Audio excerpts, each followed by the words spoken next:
Hello, everyone. I'm Rahul, and this is Kevin. Today, we're back with episode 77 of the Number by Number podcast. Today is April 6th, 2026, and today we're talking about Autism Awareness Month.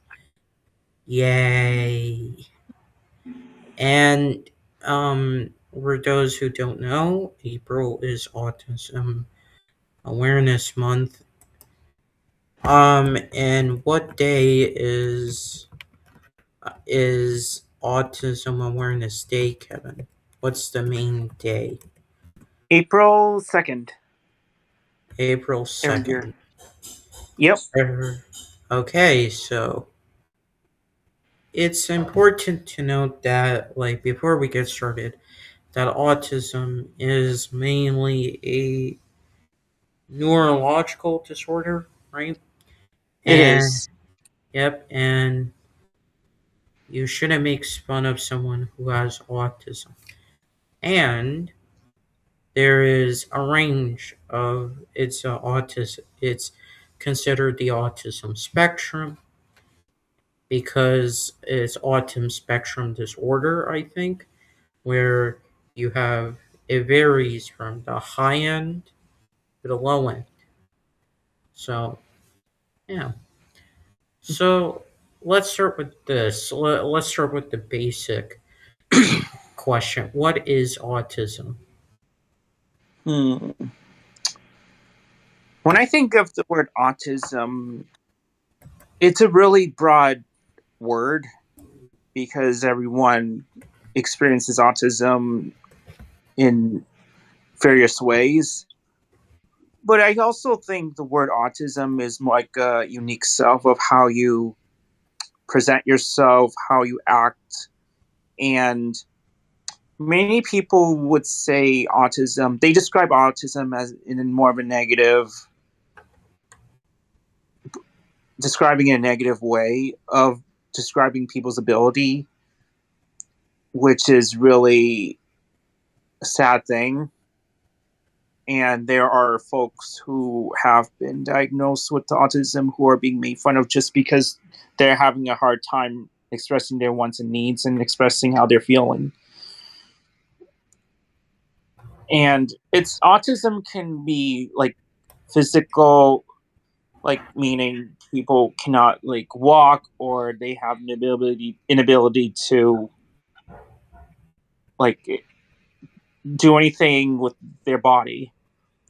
And as far as verbal or intellectual, people may not able to speak fluently, or maybe people may understand what they're saying, but it might take some time for people to comprehend on what we're saying. And some people are slow learners. So it can really be a range of things depending on the circumstances that someone's facing while having autism. Yeah, so and it's mostly, if I'm correct, it's mostly through childhood that someone could get diagnosed. Yep. Or even at birth. Can someone get diagnosed as like an adult? Hmm. I think so. I haven't heard really hear much about it. I definitely heard something at one point where someone may develop PTSD at a later age, especially how common the soldiers were, the American soldiers were when they fought for the Vietnam War. And as you all know, the American soldiers were fighting for the South side to combat the communism ideology. But the thing was, a lot the soldiers who were battling against the North, they had no familiarity with the terrains and the surroundings, and it was really a lot for them to go through with, especially when they were not trained properly to combat the North side. And a lot of people were definitely against the North and they were against the U.S. presidents drafting the guys to battle against the North Vietnamese, and yet most of them suffer from PTSD. But I think PTSD could be one. It's a disorder, has to do Well, with like post-traumatic stress, but I I'm don't think it talking. relates to autism. Well, I know it doesn't relate to autism, but I'm just asking because oftentimes, like like certain neurological disorders like autism, and it is usually diagnosed at child. But I'm saying for like adults, because like, what if the person wasn't diagnosed as a child? You know what I'm saying? Mm. So it's just a question like, can an adult be diagnosed with autism? I mean, it can be. I rarely see that though. Hmm. I guess it can happen at any age. But I wanted to bring the PTSD as an example, though. Well, yeah, yeah. Well, the thing is for PTSD is that, just as a side note, like when you talk about PTSD is like post traumatic stress disorder. So Mm-hmm. like, eh, well, yeah, it's. I get what you mean by like it. There's like, I guess I can see what you're saying. Like, even though they're two different things, sure, but like, yeah, I can understand.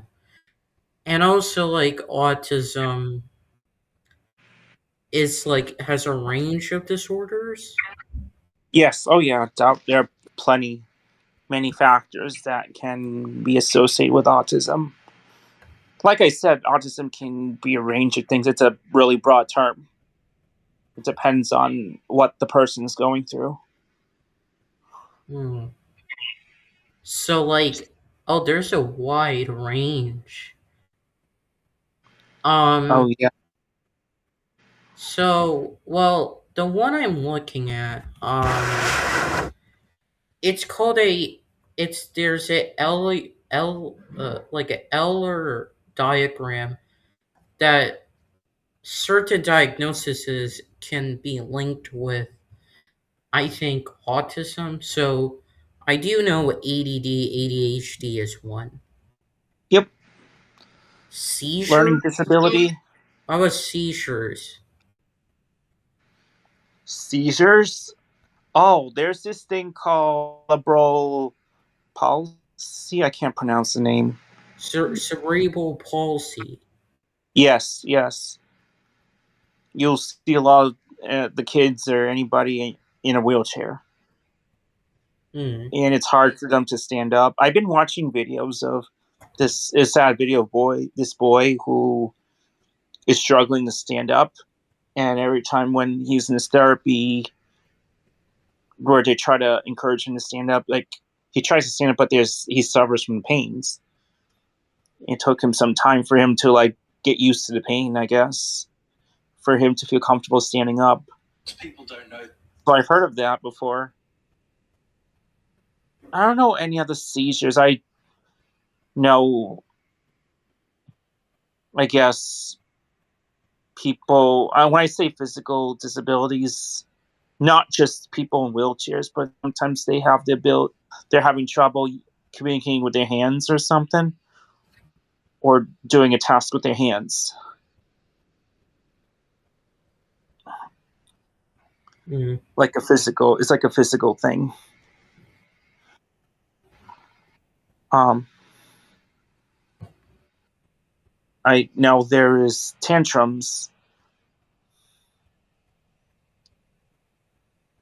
Okay. like like uh, like bipolar disorder. There is mood swing disorder. There is like I don't know. I think mental health is more like a general term. Yeah. A bipolar disorder is one. The mood swing disorder. Manic, being manic. Yeah. Um, Oh, there's also anxiety disorder, panic disorder. yeah, panic, yeah, stress. Yep. Oh, Oh, I do. So also it says schizophrenia. yes, yes. How's Yep, I schizo definitely know what that is. how's schizophrenia linked with autism? I think it's for people who don't remember the information or don't know how to, like, I guess, apprehend or comprehend, intake the information, I guess. And it's really hard time for people to, like, understand or learn something. I don't know if it's the same. I'm not sure if it's the same thing as learning disability though, but it's more like intense than learning disability because So, they're having trouble obtaining information. well, schizophrenia is a mental disorder as the definition. It's a wiki definition. So I'm gonna look at the official definition. Yeah. So schizophrenia is a chronic severe brain disorder, um, which is characterized by hallucinations, delusions, disorganized speech, and cognitive decline. Oh wow. Yeah. Is that That is scary. is that linked with autism? I believe so. Yeah, I think so. Yeah. Isn't it the same thing as Asperger's though? I've heard of Asperger's. I think I definitely know Asperger's is linked with autism. To be clear, Yeah. Oh yeah, definitely. epilepsy, as you said, is a neurological. Well, so it's a neurological disorder, Yeah. and this is where seizures actually comes in. Epilepsy is a chronic neurological disorder characterized by recurrent, unprovoked seizures caused by sudden, excessive electrical discharges in the brain. Yeah, you can talk. Mm. Hmm. Another term I think is, let's see. I've heard cases where it's hard to, like, for people to, like, express their feelings. It's hard for people to, like, hold their emotions, I guess. I don't know what's similar to mood swing though, but it's I don't know if that's considered a thing.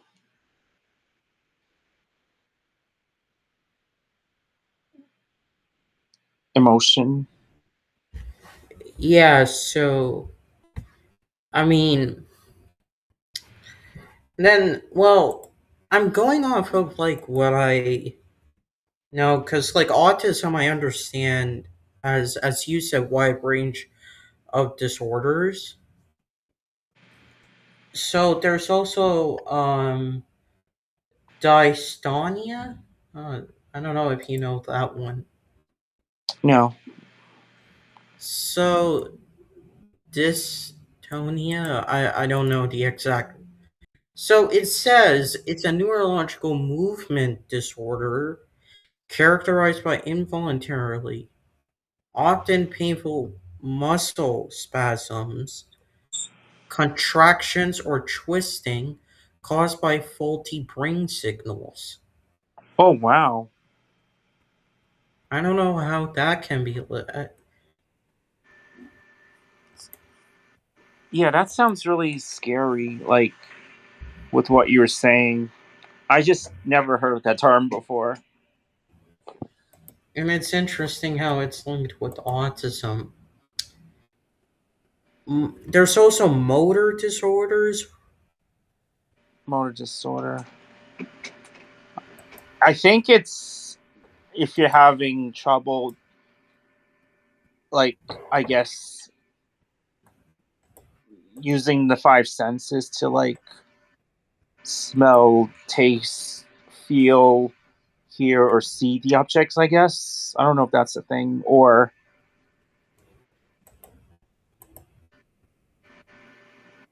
I don't know. I understand what you're saying. I just don't know if that's the term. Well, well, what I'm saying is it's like, um, yeah, what I'm saying is it's like, it's a motor disorder. Apparently, motor disorders. Yeah. Do you know what they? Let me look this up. Motor. So it's MOTORDSORDER. Motor disorder. So, motor disorders are neurological conditions causing abnormal, involuntarily, or uncontrollable body movements resulting from nervous system dysfunction. So this is Oh, like, okay. uh, oh, do you know Tourette syndrome? I may have heard of it. I'm not really familiar with it. Oh, sudden, rapid, recurrent, non-rhythmic motor movements or vocalizations. Okay. So I guess it's like you say something, Yep. but you don't usually mean it, if that makes sense. Oh, okay. They're just like saying out of nowhere, I I guess. guess so. And they don't Mm. actually mean it. Oh. Oh, yeah. I get what you're saying. Yeah, I honestly get what you're saying. And then there's Parkinson's disease, Oh my god, yeah, that's a terrible one. That's a terrible disease. characterized by tremors, rigidity, and slow movement. So, like, so I guess what it's trying to describe, this diagram, what I'm looking at, is that other disorders have have a link with autism. Yep. Mm. What is like so? What is your disorder that resulted you getting into the task group? Mm. Well, initially, it was definitely like communication. It was a very communication and also learning disability. I have trouble really communicating my wants and needs. And also, when my parents found out I had it, they had to take me to like these like therapists for me to get tested out because they knew something was wrong with my speech impediment and at the same time how I learn and obtain things. And so that's how I was able to be placed in the special ed program. Yeah, it was a really difficult decision. But when I first went to St. Jude's School and this preschool in Waltham, I mean, I did have great times in over there, but it's just hard for me to really express how I what I want, what I need, and how I feel.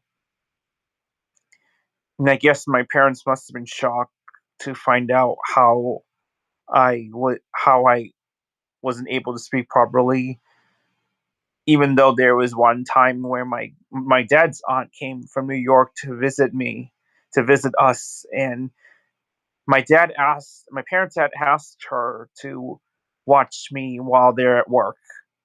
And my great aunt was a very sweet person, and even though she was there, she was always was there to have my back. It was just there's just barrier in communications, which is one another, which is how I wasn't able to like speak properly. So I was placed and so I had to get tested and growth and try going through different schools until I finally went to Fitch School to actually start the program. That's how I knew the most of our friends from the task group. I haven't seen half of them though, but the original people that were there were Matthew, Thomas, Nicholas, Alex, and then later on Annie, Evan, Max, and I joined. We were the first people. So 8. There were 8 of us. Okay. And Oh, before you continue, you said a behavioral and learning disorder? behavioral learning. Yeah, well, I had problems. There was a barrier in communication. And also, I had developed learning disabilities over time. I guess I wasn't good at understanding how to like follow directions and also like comprehending what some people say. Hmm. So I guess it's really hard for me to pick up those cues. But the one thing I remember at one point, I remember I was telling you about my experience with washing hands and utilizing motor skills. There's this thing called pictogram or whatever that thing is Well, called. but before you get to that, I do want to focus on this point. So, was there for the speech? Was there a specific disorder they had called, or did they just say that you had speech problems? They said I had speech problems when, well, before I took speech courses, there was a therapist named, I'm going to just say their first name, Joyce. She was at Stanley School. This was before she was at Stanley School. She worked, I believe she was at Fitch School, and she tested me. My parents, my parents took me to Joyce, and she was the person to test me out to see if I was able to communicate properly.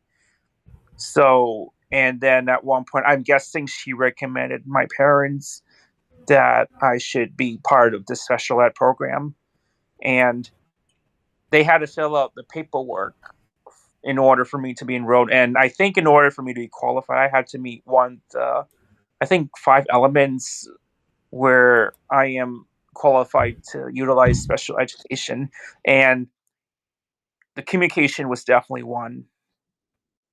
I've been for 5 years ago. I was actually looking at my IEP papers from the late '90s, and I was trying to research like how did I become involved in the special ed program, and I've been looking at the tests results, and I still have papers that are like 25 years old, and I still have documentation to prove like how I was able to be part of the special ed program. And yeah, and then Joyce said I should be part of the special ed program, and how I met. And then at one point, that's how I met Christine. Hmm. And she's actually still part of the Waltham Public Schools to this day. Yeah, so when someone gets diagnosed, it's different for everyone. Sorry, can you say again? So when everyone goes through a diagnosis for like Yep. autism, it's different. Yeah, I believe it's different. I'm not supposed to like state like everyone's ability because of it can jeopardize their confidentiality, but there's a process on how IEP works and how they discuss the autism. Like I guess the parents would have to discuss with I guess the therapist or someone who is part of the special ed program that their child can qualify for the special ed program.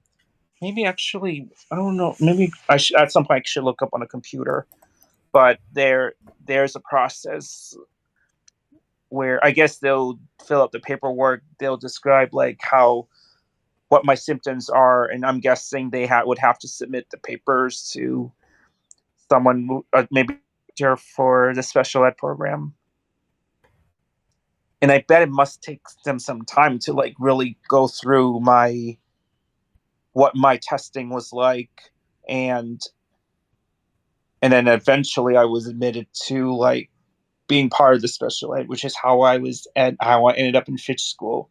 This was before Stanley School was built, but it's a lot of paperwork, Hmm. you know. Yeah, Especially like see, like the thing is, it's like you guys had speech problems mainly. Was it most of the task group? yeah, definitely. Um, I don't know if I'm allowed to talk about everyone's abilities because I don't want to jeopardize their confidentiality, but I would say the majority of us, we had problems expressing their wants and needs. And most of us that time were 3 to 4 years old. So I think that was the majority of us had, speech impediments. So there was a speech teacher, and actually the first speech teacher I had when I was in Fitch School was Linda. She retired 5 years ago though, but I think she was one of the first speech teachers, and I utilized her. Yeah, most of us had speech. I think we all had speech together, from what I remembered. But yeah, I'm actually on a computer right now. I'm trying to see like how the special ed program works in Walton Public Schools. But yeah, but it involves a lot of paperwork. Yeah, because like for someone like myself, I may not have autism, but be included in the program. Yep. You must have felt different around the kids, right? Yeah, I've told it. I've said it before. I definitely felt different, and it was like kind of like very strange to be around them. It wasn't strange. I had the experience and everything, but it was just like this kind of thing where like um I was in a group that most of the kids had autism, but I learned that I didn't have autism. Wow. Yeah, so like it was like it was very different, and my mother explained that the teachers didn't at the time didn't want to get me out of the service because they were afraid that the service could be going to someone else, and I couldn't get that service. Or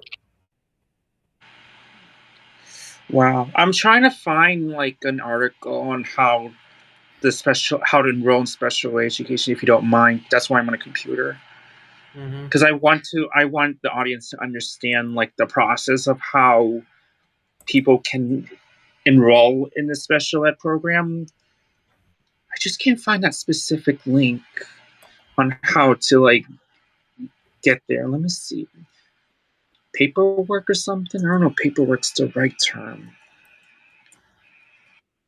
So when you so how did your parents enroll you to the special ed program? Like what kind of paperwork did they do that in I order for you? don't. I haven't really asked that, but from what I know, I was in Norwood back in like very young, and I guess they like referred my parents to Northeast, and then from Northeast, they didn't have the task group program, and Right. then in Stanley, I that's how I met Chu and so many other people. When you were at Norwood School, when you were Norwood Public School, so you said you attended public schools in Norwood. No, I did. I guess it was a program mainly. Who referred to? Wait, who did you say referred your parents to Northeast? Do you The remember who it te- was? I don't know the teacher's name, but I remember the teachers did. I don't know their name. It's been a while. Uh, Actually, this I'm looking at this. So there's this thing: support services, occupational therapy, physical therapy, speech and language therapy, and school adjustment counseling. I still can't find like the documents on how to fill out the paperwork Because because every that's important.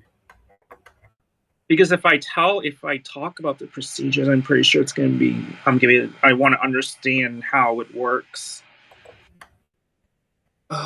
Where is it? I'm sorry if I'm like looking at this because I'm curious to know myself.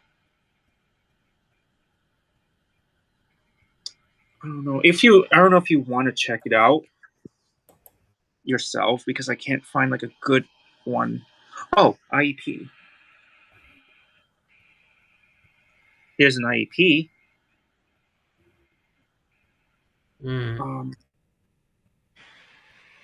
So I kind of want. I don't know if do you think it's worth before they join. Do you think it's worth talking about what the process? Talk about the technical terms of how special ed curriculum is set up in terms of like how IEP is involved and what kind of paperwork is involved for the teachers to fill out. Well, yeah, Like but I don't know about paperwork. So, yeah, so you obviously have to go through a big process, and then you're placed, in the task group or actually whatever group you are in across the United States. Now, to be very clear, most kids or families move even to have the best autism service. So for me, my family, I was in Tennessee, and my family moved to Norwood at first because of my father's job at Harvard University, a research job at Charles MGH, and then because of the referral of the Norwood teachers, it was Northeast, and then Northeast to Waltham. But so the Stanley, right? thing, You mean? what? So from Northeast to Stanley. No, yeah, Northeast is Stanley, correct. Yeah. So from a young age, I've always been, in the group.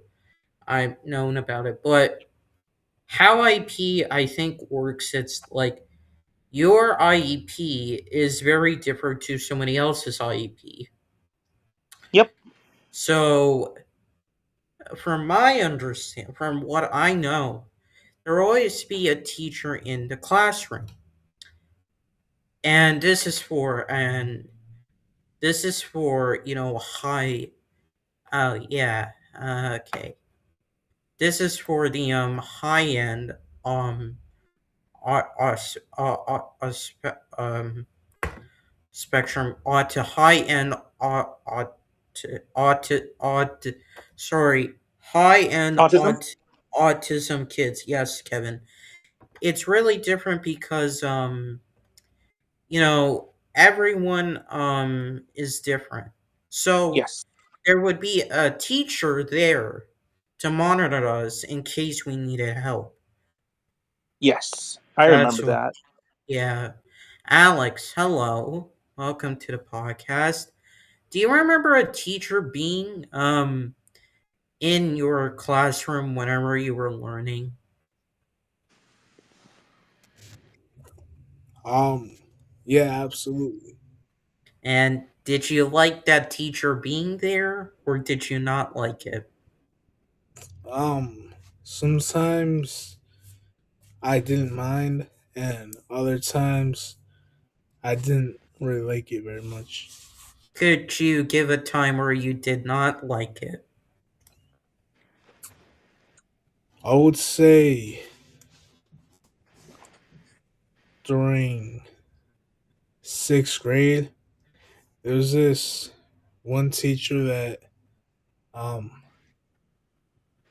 that was constantly getting on my nerves, and I was always getting frustrated. Hmm. Hmm. You don't have to mention a name, but who was it?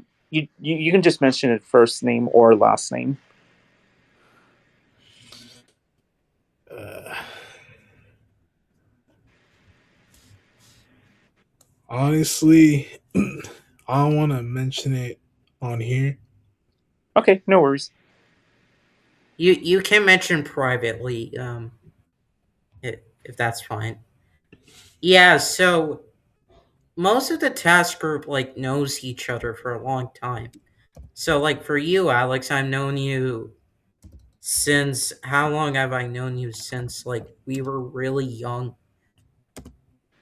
Um, yeah, I believe we met um around like when I was in first grade. Yeah, and I was in kindergarten. And I remember us getting into lots and lots of fights. Wow. You guys were in Alex, kindergarten that time? Yeah. So I remember Alex.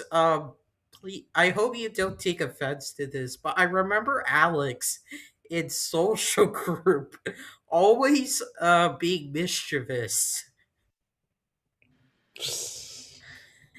And I always remember in summer school, we would always have this, like, we would always fight. I don't know what it was about. And for some reason, you got in more trouble than I did. Do you know why that happened? Um, I think I do, but I Oh, feel kind of embarrassed just talking about it. it's okay. It's like it's nothing to worry about. If you want to discuss it, you can. Um, I believe we were fighting over a friend, and I wanted him all to myself. Oh. Oh, it was. Oh, Carl. Was it Carl? You're Yeah, referring Carl. Oh that was yeah, me. yeah, yeah. That's. I remember that. Like that was the problem, I guess.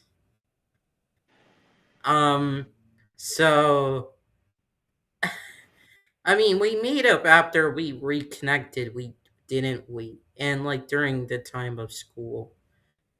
So yeah, I mean, summer school, like when it comes to the task, it's almost really boring because you get to learn the same. You relearn what you learned back in regular school, and I think you didn't have an option. Is that right, Kevin? Oh, if you're asking if it's mandatory to go to summer school? Yeah. I don't I don't really remember. I remember there was one point where there was an option where you didn't have to go because there may be times when you go on vacation. But I remember going to summer school a lot. So actually, when I was at Stanley School, so yeah, I think you were required to do summer school, but I don't remember. But when I was in Stanley School, every summer I would go to Northeast for summer school, and most of the elementary school teachers would run the program, and it's usually 5 days a week, and the hours are from 9 to 2, with I think a half an hour lunch or so. So there'll be times where we do the classwork, and there'll be times where we would do summer reading, and then for the majority of the rest of the time we would play games or play outside. So it was kind of like this structured way for kids to balance playtime and classwork time. And we used to call it summer school. So summer school is not really a program for kids who fail.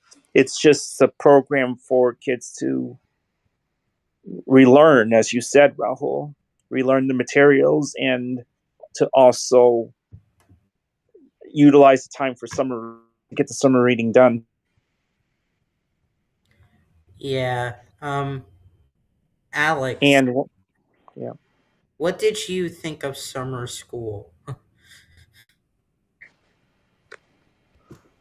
Um, to be honest with you, I didn't really enjoy the classwork portion of it.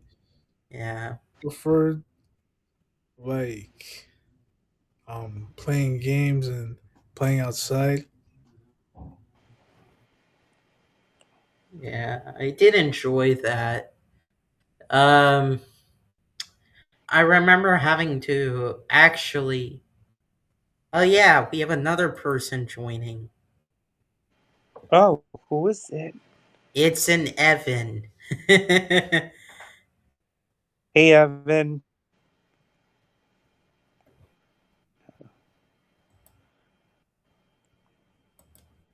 I feel like it'll be a great time for each of us to talk about our time at school. So that way it can be great, so everyone can know what our time was like in the schools. But hey, Evan, I think you're muted. I think. Hi, sorry for being late. No, you're good. You're You're good. Evan. You're all good. Evan, to ask you for your experience in the task group, I want to ask this question first. Did you attend summer school when Um, when you were part of the task group? How was it for you? it had its good moments. Had its ups and downs, but usually like more ups than downs. Mm. I think. And whenever you were in the classroom, did you have a teacher in the classroom? Yeah, I did. How did you enjoy that? Yeah, at least, yeah, pretty much. Okay. I yeah, because I always had like a teacher in the classroom. Now, don't get me wrong, they can be helpful. But I guess like because we're in the high end of the spectrum, not on the low end, I don't think we need it. Oh, the summer school. No, I'm saying a teacher in the classroom. I actually like it. Oh, Well, if you think about it, right, it's like you have to be able to socialize with the kids who don't have autism. So, in order to do that, you kind of need to lessen the amount of help you get from your IEP, if that makes sense.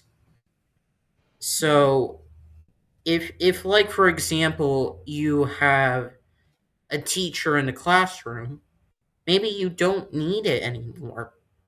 Hmm. Now, I'm not saying this is for everyone, or maybe it is for everyone, like at least for the high end people. But for on the low end, it's very different. Because I'm strictly talking about high end because low end could mean like a person who's nonverbal, right? yeah. We've had a couple. When Evan and I were in school, like we've had some students, our friends who are nonverbal. Um, Are they yeah, were it they was hard for them. Go ahead. were they front how are they doing now? So actually, I recently saw Jonah a couple years ago. I'm not sure if you remember Jonah. I remember him. So the last time I saw Jonah, I I think the last time we saw Jonah was 2013, right? Was it 2013 when we were in summer school? I don't remember. At least the 2012. Oh, 2012. Yeah, that was the time we saw Jonah. But when I saw Jonah probably 3 or 4 years ago, he was shopping. I was working at Brothers Marketplace at that time, and he and his moms would sometimes shop over there. And Jonah seems to be like very doing pretty well. He's like he seems mature and he likes to help his mom shopping. And I remember the time when I think I met Jonah at one point when Evan and I were at Stanley, and Jonah was actually in the same grade as Evan. And I remember one of the favorite parts I like to see Jonah did was playing with the trains. He loves trains. That was the thing. Like every time he takes a break, he would play with the trains and play Thomas the Train. So yeah, but yeah, I also remember M3. M3, he only can use sign language, and we also know Mev and I also remember Julian, who is on the low end, but he can answer question mainly saying yes or no. And at one point there was a girl from not the special ed, but the, I guess, connections program at the high school when I was in 11th grade, and she was in 9th grade.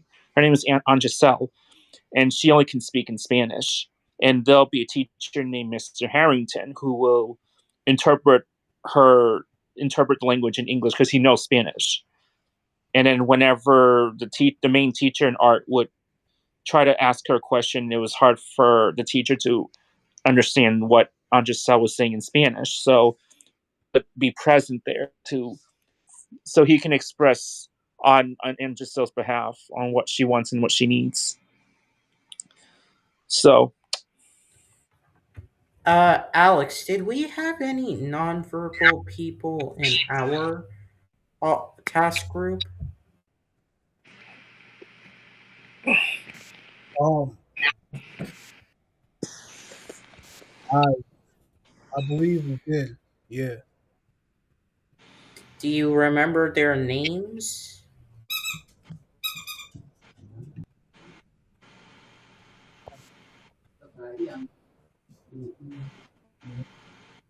I think one of them was named Sean. Well, I didn't really spend much time with him. I'm pretty sure Michael definitely remembers him. Yeah. Well, I don't know if he's actually nonverbal, but I've never really heard him speak. when you were at Stanley? Yeah, and this was also Oh. at McDevitt too. Hmm. Yeah, I mean, I think we met some, but we never really interacted with them. But like, being nonverbal means you're on the low end of the spectrum. Yeah, I believe so. Oh, okay. So, all right. I just, yeah, like when it comes to this, it's like a lot of people. It's so. Is it true that girls can have are more are what's like how are what how many people get diagnosed more, men or women? From my time, it was mostly the boys. Yeah, it was mostly the guys that would have autism more than girls. I mean, during when Evan and I were, I mean, when Evan and I were in fish school at one point, when we first started the special ed, Annie was the only girl in the class, but the rest were boys. So it was me, Annie, Evan, Matthew, Nicholas, Alex, Max.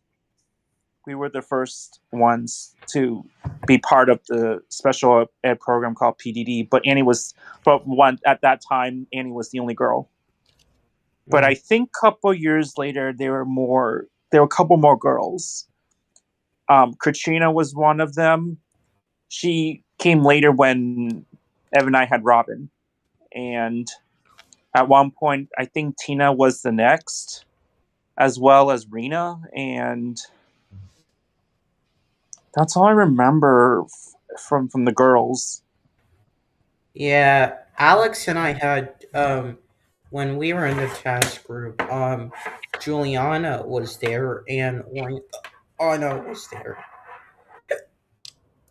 Did Juju came at the same time? Yeah, I believe it was at the same time, right, Alex? It was around the Yeah. same time. Um, yeah, so boys are more diagnosed than girls? Is that Yes, correct? definitely. What At why least is from when I was there. is that a true statistic? Yeah, that's what I heard actually. I've noticed a lot of like every time I go up a grade, when I see newcomers, I will see a lot of boys there. But from what I remember, they're mostly on the spectrum when it comes to like speech problems.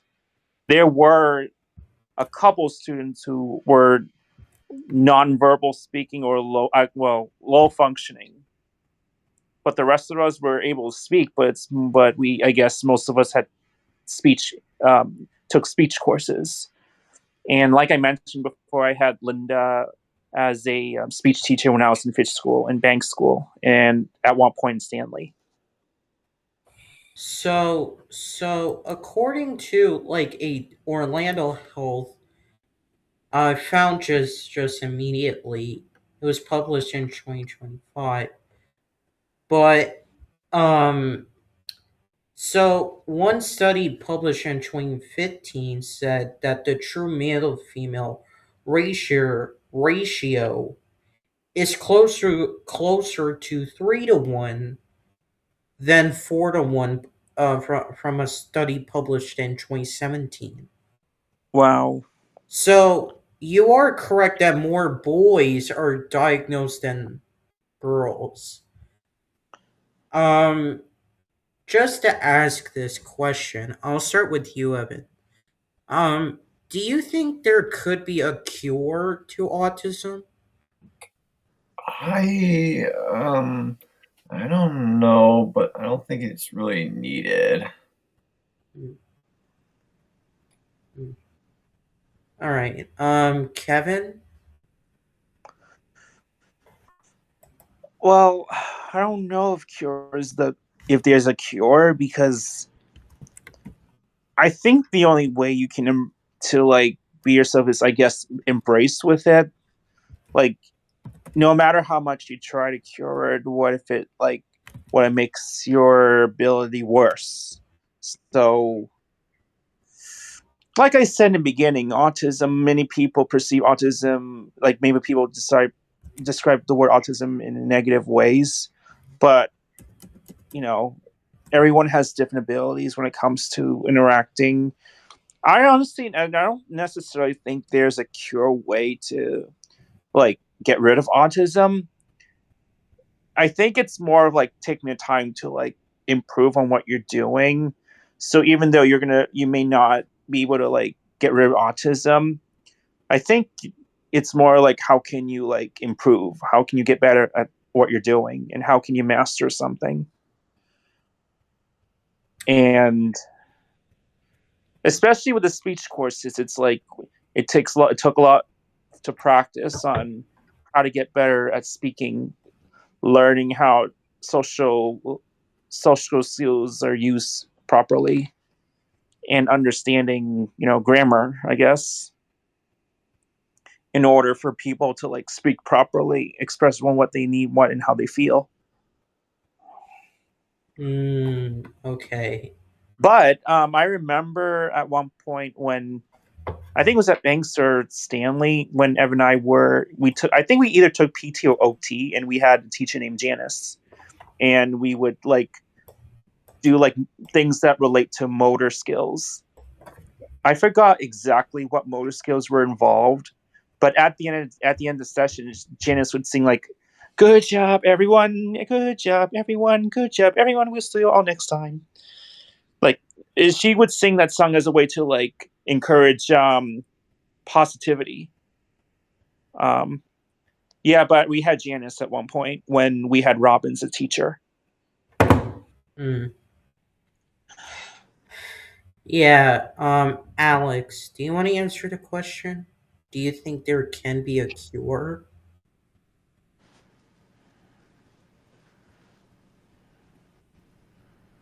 Well, someone actually sent me this on Twitter, which is now known as X, by the way. Mm-hmm. They said something about this cure for autism. Mm-hmm. I have it saved, but I just need like some time to find it. Okay. Sorry about that. It's alright. So here's why I ask this. It's okay. So I saw a clip on Twitter that there was a particular scientist who did a study. Um, I could actually give you the scientist's name was Robert K. Naviox, was born in 1956, who actually was a part of autism research, actually. And Wow. so he worked at the University of California. Um, well, actually, this was in University of California, San Diego. And what he did was he did like I think a clinical trial for um several mouse. You want to see something, Alex? Yeah, I found it. Um, it was this post that said that the cure for autism is called, I don't know if it's pronounced Suramin or Suramin. Oh, we're talking about the same person then. Um, Oh, who is this? Juliana. It's a Juliana. Person. Hello. Hi, how you doing? Good. How I'm are doing you? good. Good. What Autism. person? Autism Awareness Month. Oh yeah, yep. Yeah. Alex, you can finish what you're saying. um, it says, how could we have known that a relatively cheap medication costing less than $30 and that has been around for almost 100 years was the answer. Only one dose given to kids with autism spectrum disorder who are nonverbal, and they began speaking in sentences within 9 hours. And Wow. Mm, this is apparently someone named Dr. Sylvia Theos who said this. mm. Yeah. So Evan, are you in shock? You seem shocked. No, no, I'm just looking like myself on camera and stuff. Okay. For a second, I thought you were shocked. So, so the Robert Naviox guy. I'll actually put his name in chat. So one of you guys could maybe maybe look him up on on your own time. I'll put it in the private chat so that way you guys can access it. Yeah. So this guy, to talk about the autism part because that's what he focused on. He developed the um he he successfully tested in several mouse models of autism spectrum disorder about using the anti-purinergic drug Suramin was found to be safe and effective as a treatment for the core symptoms of autism in a small clinical trial of 10 children in the ASAT1 trial. So that is something. That's why I said that's why I asked the question about a cure. Now I'm not saying this is true because there has to be more trials done. But yeah, I don't know. Um, I don't know if there's a cure. Well, and also there was a guy named Richard Eugene Frey who said that use leocovorin as a potential treatment for autism related issues. And then while it's not a cure, it has shown his trials have shown a promise for a specific subgroup of children with cerebral folate deficiency. Does that make sense? Yeah. Yeah. Yeah, it kind of makes sense. But like mice and like all these experiments because like mice have similar immune responses than humans, even though they're much smaller than us, and they live much shorter too. So do you think these doctors are correct though? Like could they cure? Are these doctors right? Way more complicated than that because autism is a genetic mutation. It's not like it's well, cancer is technically genetic, but like cancer is caused by lifestyle factors. Autism, on the other hand, you're born with it, so you can't really it's not really like an illness. Like it's definitely not like the flu. It's definitely not like neurovirus, which I am proposing currently on my seminar project. But it's definitely not like COVID either. So it's autism. It's way more complicated than that. I mean, you could maybe like reduce the risk, but it also has to do with environmental factors too. Because I was in a human and health and environment course, and Hmm. in that like autism is like somebody born with autism could like the mother could have like been exposed to environmental conditions like such as like air pollution, and it's also a fact that like those that are autistic actually tend to be born in more commonly in the fall months, which is kind of like fascinating. So would these doctors be on the right track? um if they're doing it just to like be like cause controversy, then hell no. Hmm. Well, Oh, sorry.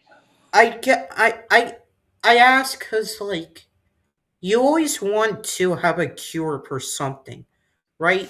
And I You wish for cures on some things. Yeah, but you're saying there can't be a cure for autism? Is that what you're trying to say?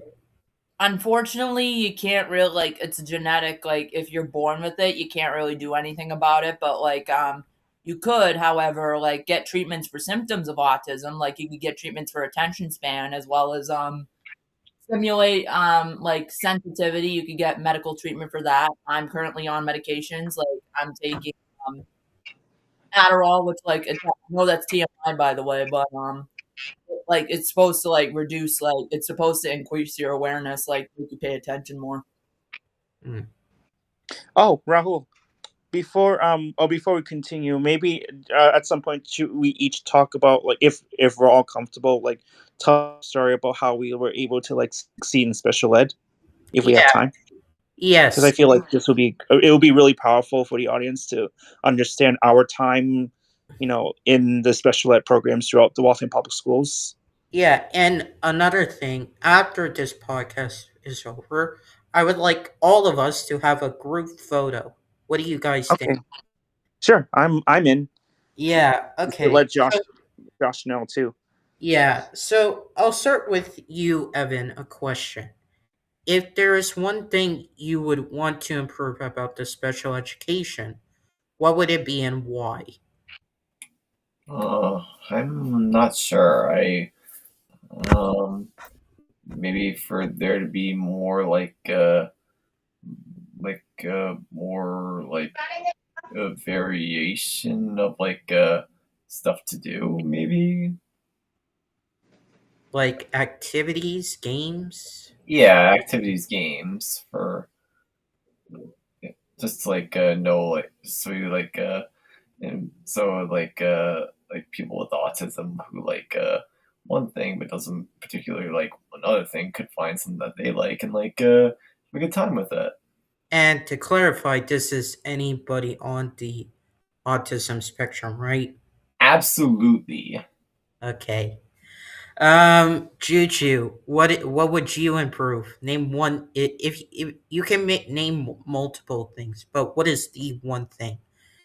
I'd say like hire more technicians and like not like have the teachers like I mean we need paraprofessionals obviously, but like I feel like well, we never had behavioral technicians, but I heard that behavioral technicians are actually helpful for kids with autism, especially like they're not too like strict like paraprofessionals are, and they're also not like it also makes them more comfortable to be around, especially like since you know that they're not really a teacher and they're more of a therapist. So I feel like Waltham, for example, does not really have any behavioral technicians. Instead, they got like the behavioral specialist, but that's just about it.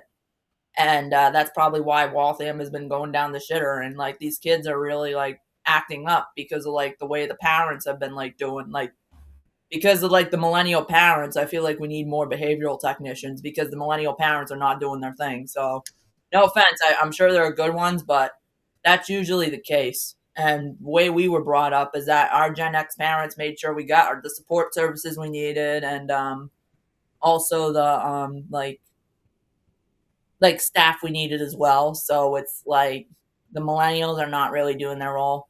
So instead, Yeah, but to ask a question, behavioral technicians. Juju, did you ever take a class about like food? No, I have not. Oh, so I want to ask: is there a link between food and autism?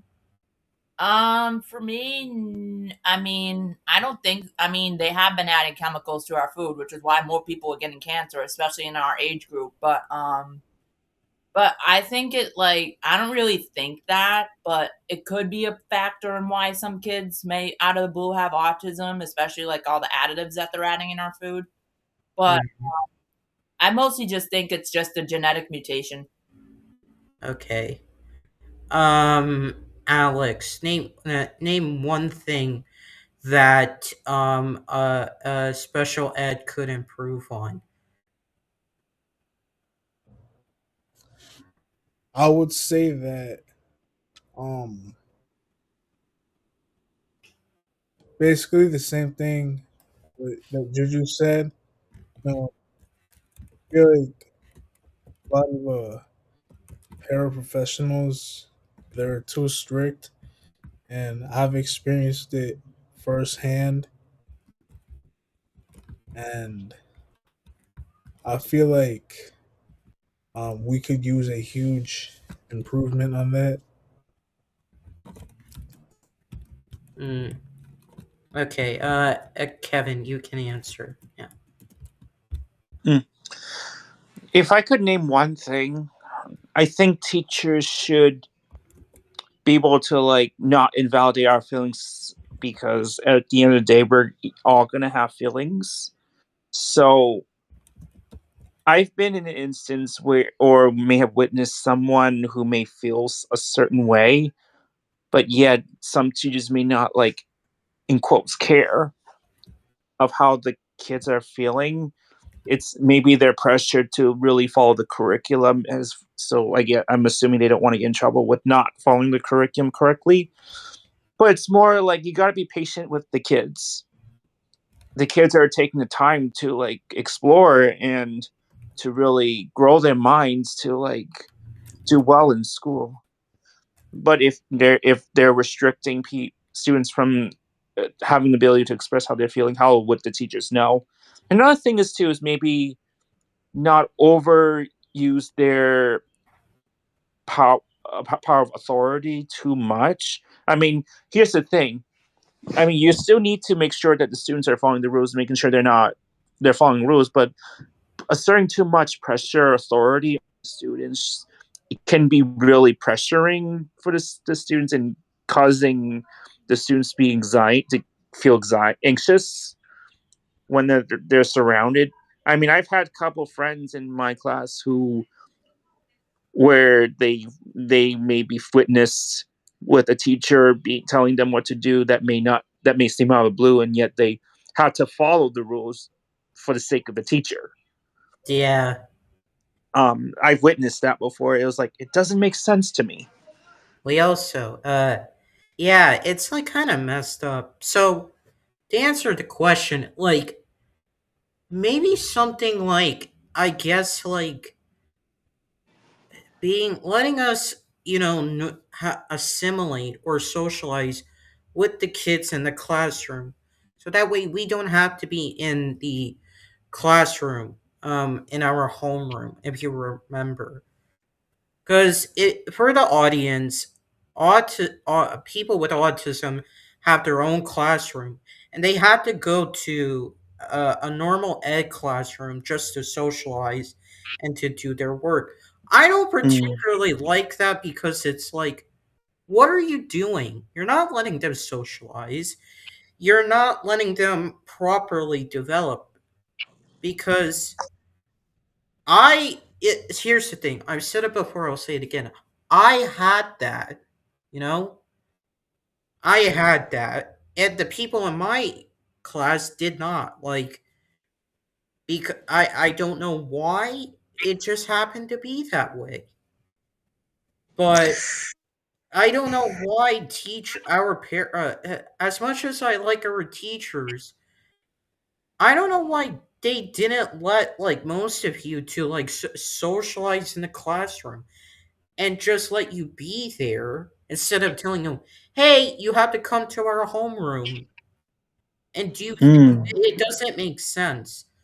Oh, I do have to ask you guys this: how do you, if you're crying, how does it make you feel when you're told along the lines of "there is no reason to cry"? I would feel awful about My that. God, that was awful. Don't get me started. A teacher wouldn't give me a hug because she said, after you stop crying. That was condescending. It's like I, they're stripping your freedom away, I guess. Alex, how would you feel if you're told that if you're told there's no reason to cry? Um, honestly, it would just make things worse, and I would just get frustrated because they're acting like my feelings don't matter. Yeah. Yeah, I've been told that by my like I've been told that by my teachers. I've been told that by my parents didn't really say it, but my father would get really mad if I cried, even though like he was someone who instigated it. And it's like my mother would feel bad if I cried. It's like I'm crying, let me cry. Now, I understand you can manipulate to cry. You can cry while you're manipulating. That's a whole other thing. But if you're crying and you're being told to not cry or there's no reason to cry, there's nothing to cry about. Well, then, as a teacher, why are you telling that to a kid? Why? Why are you telling that? Oh Has anyone yeah. told you that? Has anybody told you that? Yeah. I've had a couple paraprofessionals. I think one was Angela, who used to work with Christine. There was a time when I guess I was sad, and I guess she didn't want to see me sad, and I guess she was trying to encourage me to be positive. I don't think she was like condescending at all to be positive, but I guess she wants to find some way to like cheer me up. I mean, I've had experience with it before, but I remember there were a couple teachers I was like, you cannot cry. It's not let's do some. I guess it's more like they're just asserting authority, Mm, that as a way to really that they're that our feelings might be invalidated, yeah, because crying is not like an answer. They think crying is not an answer to solving the situation. yeah. Evan, have you been told something like there's no reason to cry, there's nothing to cry about? Yes, yes, I have. Could you give an example? I have no idea because there's just like so it's kind of hard to choose from, really. Uh, Um, if you don't uh do you want to list one or do you not want to list one? I'm just not sure. It's just, but I remember once in third grade, like early on, I was told like when I was like 9 years old that like if I'd be punished if I don't cry. If I'd be punished if I cried for no reason. But I hear like everybody has a reason to cry, really. Hmm. It happens for a reason. Juju, when were you? Could you give an example of? Actually, I have a good one, and I remember it. I never forget it. But like, I was 8 years old. I was going through like, you know how girls develop differently than guys. So I was crying a lot when I was 8 years old, and I'd like be scared if somebody were mad at me. I thought everybody would get mad at me. Like, and then when somebody speaks, I don't I'm sensitive to criticism. I'm sensitive. Like I have a bad habit of avoiding conflict and avoiding like criticism on everything. Mm-hmm.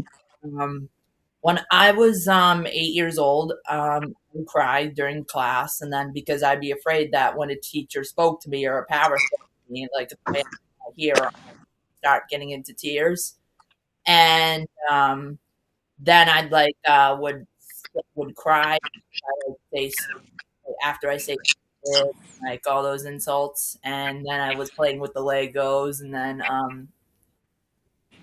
and I would like when I put my sticker in my mouth, I literally was like putting my sticker in my mouth, and then when the power yelled at me, I started crying. So yeah, I was like a water machine. But once I got to third grade, that pretty much changed. I was sensitive. Yes, I was sensitive back then, but like I just I literally was like a crying machine when I was in second grade. I kid you not. So Oh, I was also a crying. I cried a lot back in elementary school. I think you saw me, oh Juju, yeah, I did cry a few times, and my stomach sank. because I remember one time. I think I was trying to give you help in fourth grade.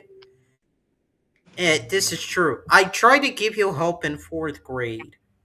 I was supposed, and then I got it clipped down in Miss Oatley's class, and I got it, Yes. and then I got an X. Wow.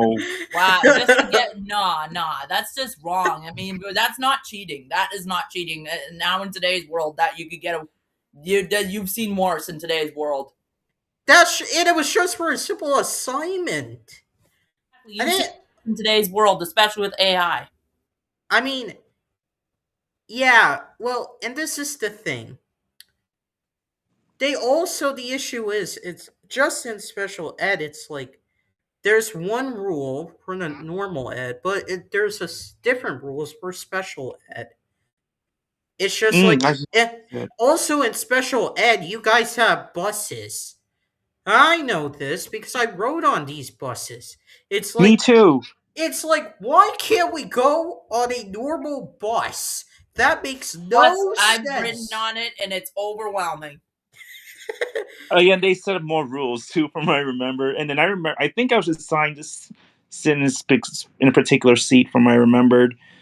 But the thing I remember when I was in SID is I would leave 20 minutes early before school closes. Oh yeah. That was the only. Oh, I think that was the only best part. Oh, let me ask you guys this: in the bus, did you remember you guys had assigned seating? Did any of you have that? Oh, yeah. I did. I was did. in I was in Barbara's bus one time. She was one of the drivers. I think I remember Evan was on that bus as well as Annie, and I think she would assign us the seats, from what I remembered. Oh, but I remember the funniest thing she would say is like, "Knock it off, knock it off." I think Evan remembers this, right? Yeah. Oh, let me ask you this question for you guys. Did you guys have to put your bags in the front of the in front of the bus? Did any of you have to do that? I think I did remember that, but I don't think so. I remember doing that. I remember doing that. I didn't. And for some reason, that was a rule. You know what was the worst part I had in fifth grade? We always had like the quiet game. Really? Really? Evan and I were able to speak while we were on the bus because we had this particular bus driver and this bus monitor. So we had two people in the bus. And the rule was whenever the quiet game came on is that you couldn't speak for the rest of the ride. What? Wow, that's lame. I mean, I was You able to speak. remember? It had a girl and a guy. I don't remember the quiet game. Yeah, me neither. Gabriel Oh, should we talk? Sorry. Hold on. Gabriel Taylor was in this bus. Was Gabriel Sanchez in that bus too? No. We also couldn't I know this sounds silly, but I couldn't read a book. Or I couldn't give books to the person next to me. This What if you're bored? I don't know. I couldn't give the book right next to the person. Or I couldn't get I tried using electronic, but that didn't work out so well. Oh So no, had I this- wasn't on that bus. I don't remember. I was not on that bus. Yeah, so I couldn't use books. I couldn't give books to people, or I couldn't have a book in hand. Wow. I was so Boredom. controlled. And it's like, Nuts. that doesn't make sense. And every single time, whenever the buses came in the beginning of the school year, they would always be late. Yeah. Oh, wow. Yes. Like we were 20 minutes late to school and I had to go to the office. So and it was Yeah, I never had to. I always had my father drive me. Mhm. Wow. And at That must- times, we had to take Gabriel Taylor with us. I'm surprised they're still allowed to do what they're doing. Like I heard the bus driver, like the vans, like they end up breaking one of them is they're texting and driving for one, and two, they broke my friend's iPad. Wow. Wow. They should sue them. They're like it's a sketchy company. It's been like that since we were in school, and it's getting worse. Yeah, I think, Wow. yeah, it's been getting worse. Like, ever since me, Juju, and I think Alex was in school, this thing is ridiculous. I think what should happen is we should get rid of the special ed buses, except for the nonverbal or the physically disabled, just to be fair. And for the high-end people, we get to high-end and low-end people get to be on the buses, except for the physically disabled. Is that fair? Would that be fair? Yes. I would, yes, absolutely. Evan, what would you say? I don't know. I'm not entirely sure. What I was saying was we should get rid of special ed buses except for the physically disabled. I'm not sure. I mean, there were some good to come out of it with me. Like, they would come by my house and pick me up. Like beforehand, it was like here, with regular school buses, we have to get up early and show up at a bus stop to for a bus to pick us up.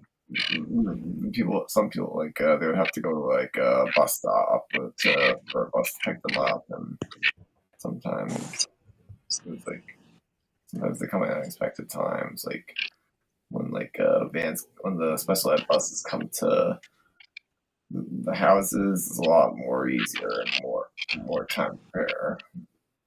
I can see your point, like a van coming to your house.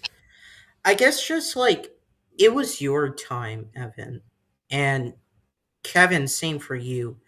Yes. I guess times have changed and it doesn't work the same. Yeah, most of the time yours is different. Like we were able to hold our breath. We were able to talk. Yeah. From what I remember, the only way we would get in trouble is we fool around, I guess. And that's when someone would say, "Knock it off," or something like that, something along those lines. And also the quiet game, which I found ridiculous. Also putting bags in front of the bus and all that. I also remember, like, not okay. Not yeah, and this is the thing. I understand paraprofessionals. They're also fine, but some of them were really stupid. Miss Alicia was one of them. Juju, you remember her? Who was another stupid one? Do you know any stupid ones? Wrong person to ask, but I tend to be very loyal, but uh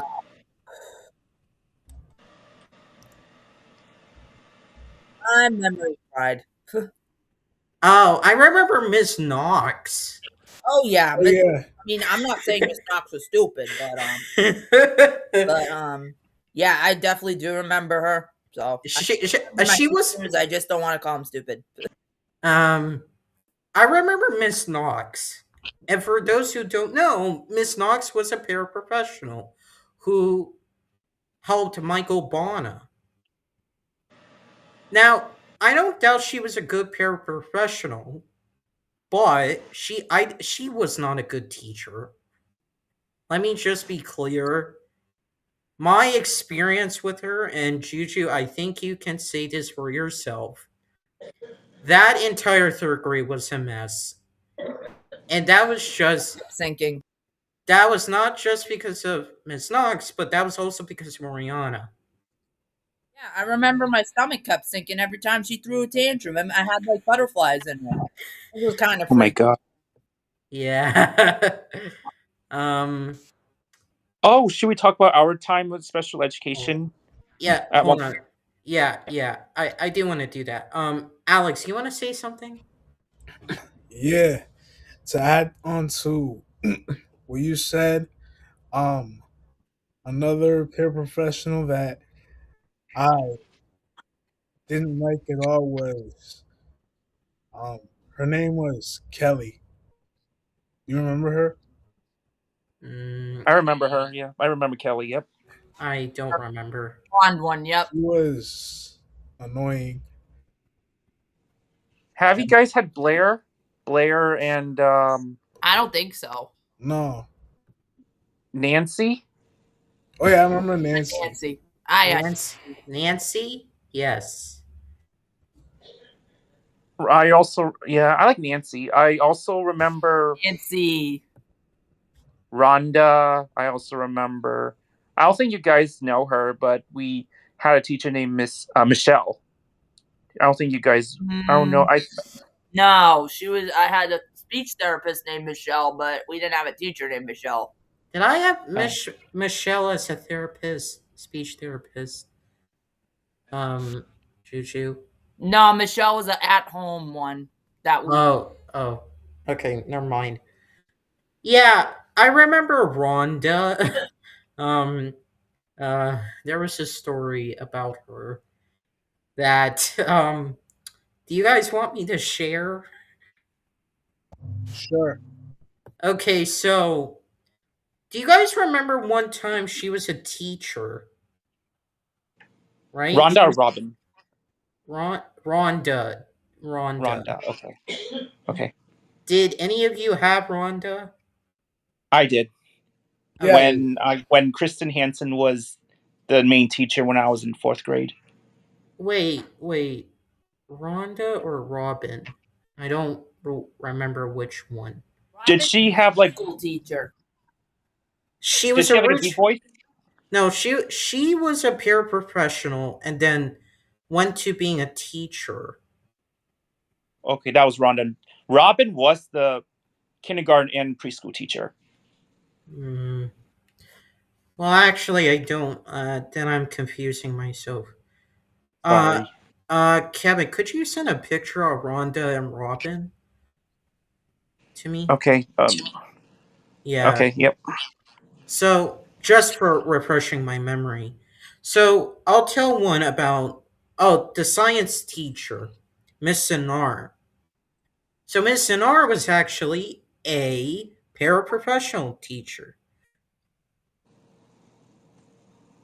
She actually was a paraprofessional, and she helped out me and Oriana, from what I remember. Is that right, Juju? think so, but yep. Yeah, so that's interesting. Now, for Miss Knox. So, like I said, Miss Knox was a paraprofessional and turned into a third grade teacher.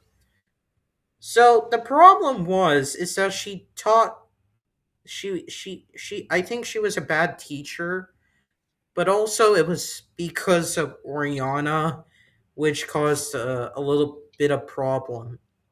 Yeah, that was an eventful year. Yeah, and to make it like a long story short, we always had problems with her, and then on top of that, it ended up becoming a situation where, well, let's just say that paraprofessionals came in, the teacher came in, and most of us didn't want to interact her anymore. The reason why she got mad at me was because she didn't want me interacting with Juju, really. And she was just jealous. So one time she just stuck. There was one time where she she was stuck in the homeroom, I think. She just fought with everyone. She punched me in the nose one time. Oh, This I was remember that story. Yeah, she was stuck in lunch and she had to be dragged by the teachers. And Got kicked out of the schools.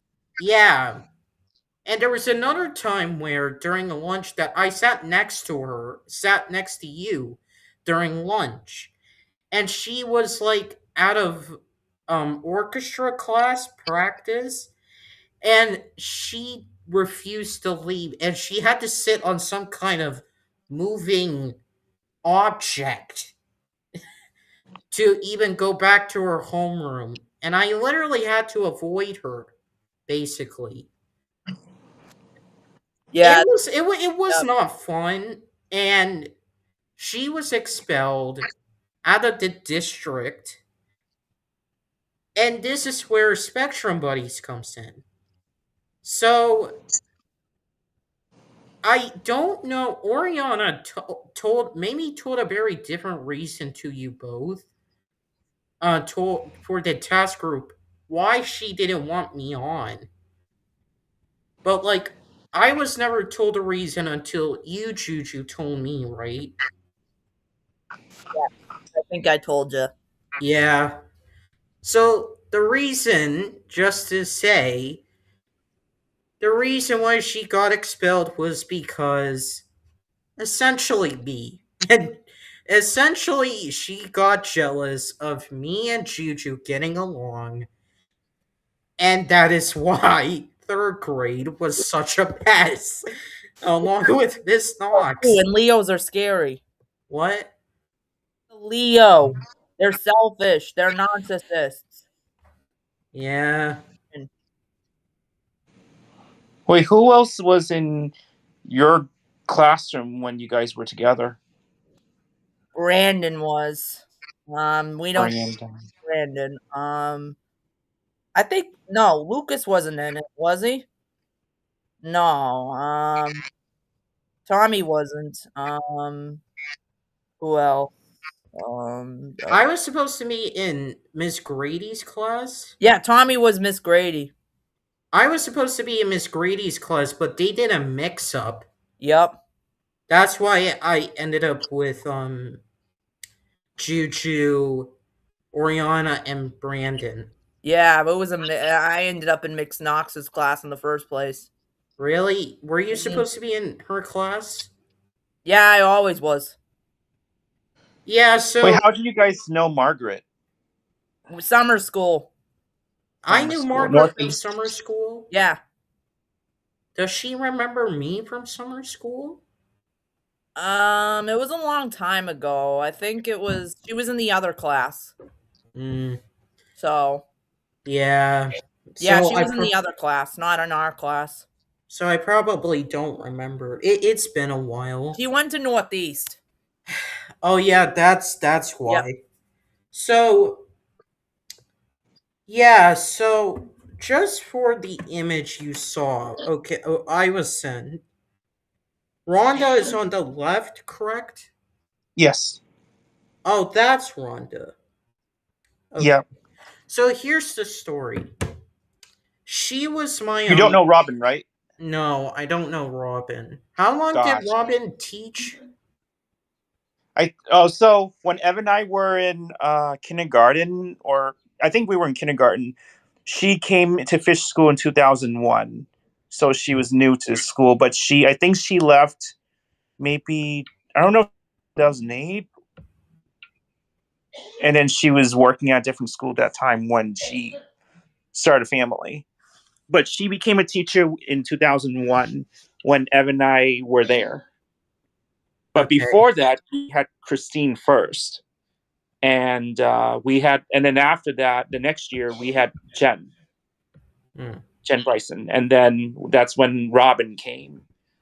And then at one point, we had Christine again as second grade or third grade. I had Kristen in fourth grade. Then I had Jamie in fifth grade. Evan and I had Jamie when Evan was in fourth grade and I was in fifth grade. Yeah. I should tell you my story at some point today but you can finish up. Yeah, so for Rhonda, she was a paraprofessional, as you guys know, and she became a teacher at some point during first or second grade. So she actually visited my home, and I actually spent time with her. Actually, she visited my home. We spent time together. It was really good.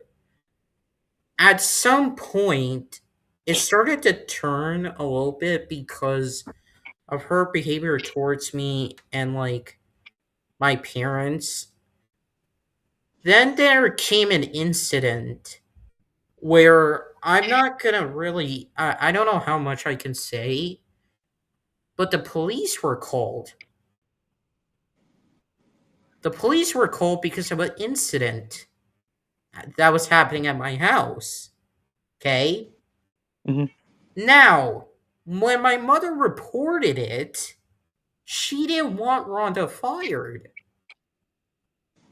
So she actually got a demotion from being a teacher to being a paraprofessional.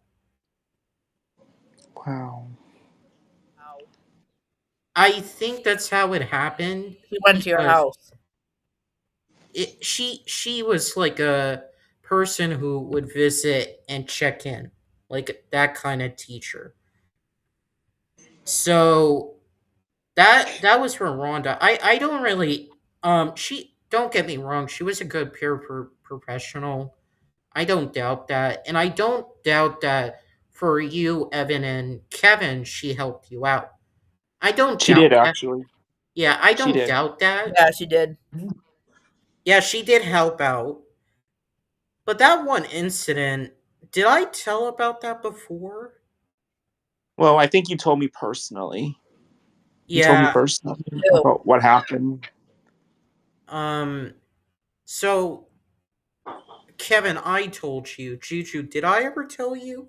Yes. Okay. So just to say, yeah, that's what happened. And my mother knew about this. And I'm keeping it very vague because I don't want to get into like the details on camera because that's not right of me. Mm-hmm. So that's why. Um yeah, so I do want to say that our journeys through the task group are very different, right? Our Oh, journeys. definitely. Yeah, and yeah, so would you say that and this is relating to the journey. Do you think like we should have like I'm saying for you guys because I'm in a different category. Do you Yeah. think like you guys should have socialized more with the normal ed to maybe be better? Honestly, yes. The problem was it's like I think many of us were back then, especially when I started the special ed like 1999 to 2000 when we had Christine. I don't think there was like much of the interaction with us versus the kids from the general class. I just remember we were placed in the general class. Like we would do like random activities like with each other in her classroom. I don't know if you remember, Evan, that time when we were at Fitch School. But yeah, I don't think we had any interactions with the regular students. It was a long time ago. Yeah, when we were there for like 3 years, Evan and I, we were just like very like, I'm trying to think of a good word. Like, New? we were new to school, but it's like we weren't like very, I guess, open-minded when meeting with people that time. I mean, we did have some new people coming in, joining the group. We were just like focused on like internal things. I remember when, I don't know if you remember this, Evan. So originally, I want to go back with when we had Christine. So when we had Christine, there was actually 8 of us. We were the first 8 to be part of the special ed. So Matthew, Evan, Nicholas, Alex, myself, Annie, Max. We were the first ones to be part of the special ed that started forming in 1999. And Christine was one. I believe she was one of the first teachers to be hired to work for the special ed program. I just remember we weren't really like do anything outside the special ed classes when it comes to interacting with people, with anyone with the special ed, with the general ed classes. And at one point, when Evan and I entered, the next year came, we had Jen, another teacher who was hired because the special ed program was growing that time. And I remember at that time there were new people there. I believe Josh, I forgot his last name. Josh was there. At one point, Christian Dowsid, and I forgot who else. I don't know if you remember anyone else. And I remember when Evan and I were there, we were taught models. At one point, Jen was giving like a 1 or 2 step direction on following her commands for us to do something.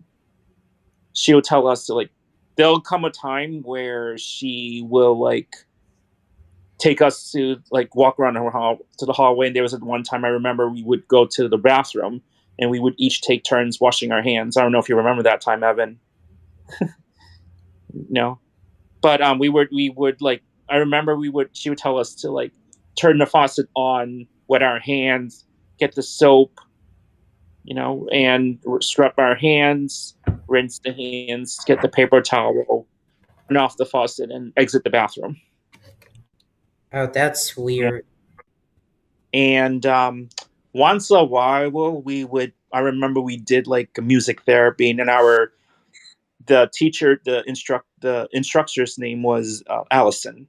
We had Allison as a music therapy, and we would sing random songs with her. And there will be times where she'll bring like a set of instruments, like a drum or a bassa or xylophone, like any random instruments. And there'll be times where we will like strum her guitar. And yeah, we were like secluded from like interacting with anyone else. But I also remember a time when there were times where we would celebrate our birthdays. Jen would bring the cake sometimes, and she'll sing like happy birthday songs. And Birthday. I remember Allison. Oh, the music teacher, the music therapy. Yes.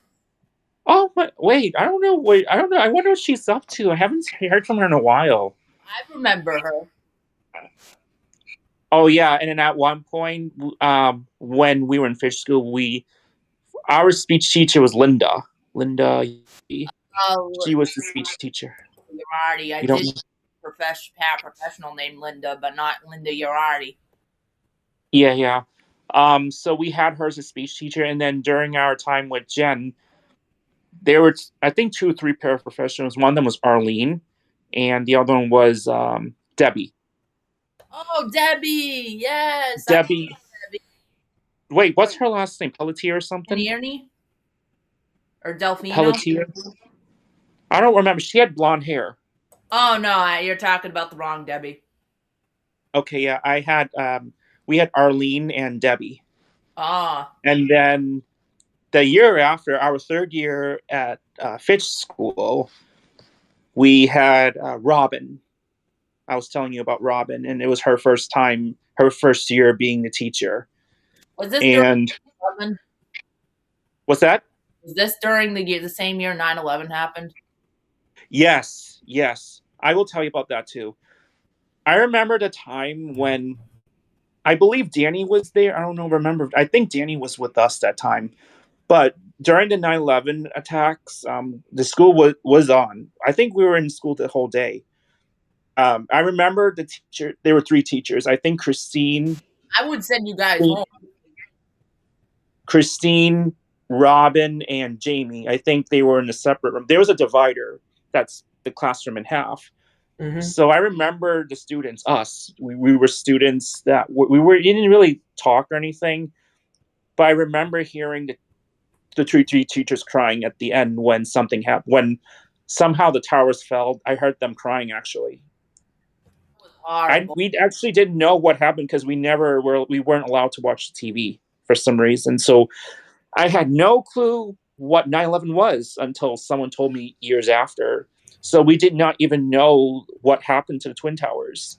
Until when? When we had Christine for social group in high school, she told us the reason why she didn't want us to see the footage because it may be sensitive for us to see the actual event. Otherwise, I don't. You know why I don't believe that is because there were kids at that time, who saw the footage. Who? My mother and sisters and father saw it. Yeah. Because they were in Japan, I think, at that time. Tokyo? Yeah. No, not Tokyo. They didn't live in Tokyo. But okay. Or India. I don't remember where, but they saw the footage. So wow. Horrifying. But we never knew it existed. I saw footage of. I saw documentaries, even though Raul and I came right after, and yeah, we came a couple years after 9/11. But as we got older, I'm watching these documentaries, and it was just horrible. And also the last phone call, so it breaks my heart. Also, there's so much conspiracy theories around it, but I'm not gonna get into that. But yeah, I do want to ask. Yeah, for your journey, Evan. For you, Evan, I do want to ask. Does it feel rewarding, that you have made it this far? Yes, it is. How would you describe your journey with the task group from the very beginning? And you can take your time. All right, it started off rather rough, but then it improved. But then there were still some moments, but then it felt like it was gradually improving, with some little slumps, but I think it was growing.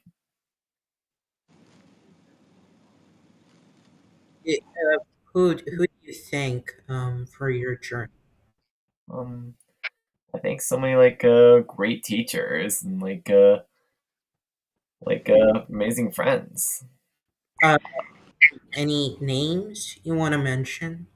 It's kind of tough because there's just so many names to so many people. They're all kids in my class, normal education classes, paraprofessionals that I really like, teachers that I really like,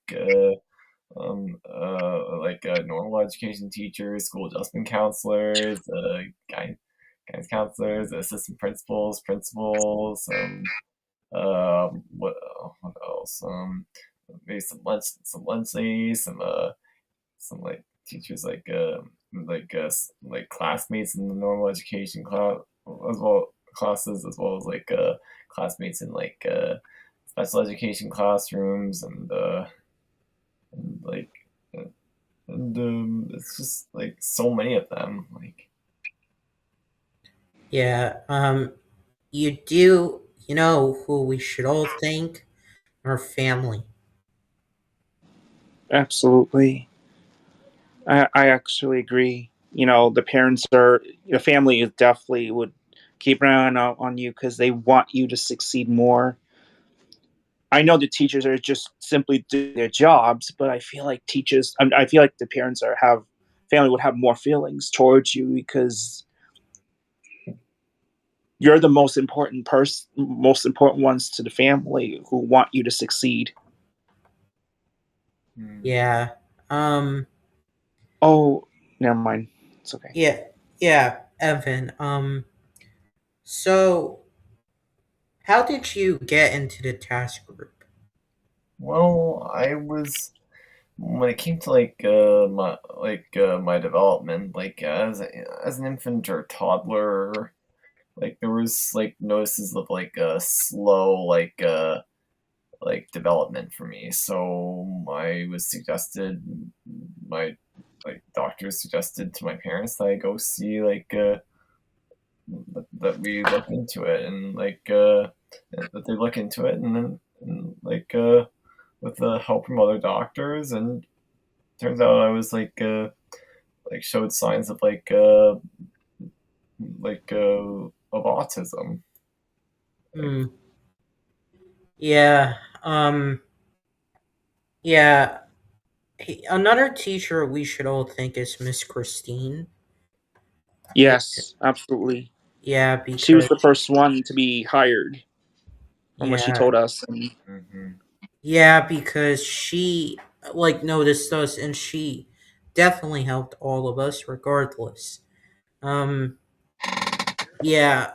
Um, so I will say though, so for you, Josh, you would say your journey is fulfilling. Yes, I would have to say so myself. And uh, yeah, actually, it's been a long, bumpy journey, but I powered through like I always do. Yeah. I was gonna yeah. Just before I get to you, Josh. It must be rewarding that you completed. You felt right with the task group, right, Evan? Yeah. And we're still out, but at least we're socializing. Yeah. All right. I do want to go to Josh. Mhm. Josh, what improvements would you make to the task group, What, bro? or at least special ed? What improvements would I make? Yes. Hmm. I guess there's one thing I have to say about that is, if at all possible, expand your network. Yeah. Like Oh my god. Yeah. socializing with normal ed kids. Yes. Um, When Ed and I were there, we never had that Socialize with experience. anybody. So, Hmm. what We if never had that experience. hi, Josh.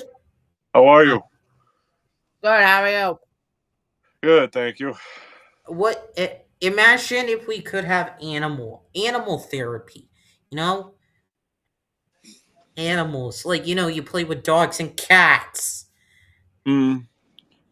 Cafe and Boston. Ah. So, ask you, Josh. When were you first diagnosed with autism? I don't remember. Hmm. Do But you remember do you remember going into the task group? huh. Mm, yes. I think I don't remember when exactly I started, but I think I knew at one point I was in the task group. But I keep in mind I do have people that I know outside of that group. Okay. Um, who would you thank for helping you throughout your journey of autism? All the teachers that I've known, and basically every school I went to, Mm, and Sure. for all the connections I made, especially in high school. mm. And your family. That too. Yeah. So wait, for clarity, how long have you lived in Waltham? All my life. Oh, all your life. Oh, oh, that was a silly question. I asked because, like you said, how many the amount of schools you've been to. How many altogether? So I think three elementary schools, with those being Stan. Oh, oh, wow. No, was no. I think I was in one for like another thing, but I think it was only two elementary schools in terms of education. Mm. And I think one middle school and obviously one high school, so that's four. Do you remember the other elementary school you went to other than Stanley? Northeast. Oh, you and I are in the same thing. We attended two elementary schools. Yeah. Truth be told, I honestly didn't like. I honestly didn't like Northeast because it didn't fit the same. Yeah, same. I hate it. Oh Cool. yeah. You better be careful. Jason lives there. Oh yeah, Jason? Jason. Jason, the school in the woods. Oh, Oh. okay. Um, what were your favorite moments in the task group? All the outings that I went to, I know some of them I wasn't able to go to, but um, Well, at least for I'm saying for special ed. oh, all the connections I made pretty much, and the long journey that I had throughout my career. So you would say it's fulfilling. Yes, to say the least. Yeah. All right. Alex, let's start with you. Um, when did you do you remember when you were first diagnosed with autism?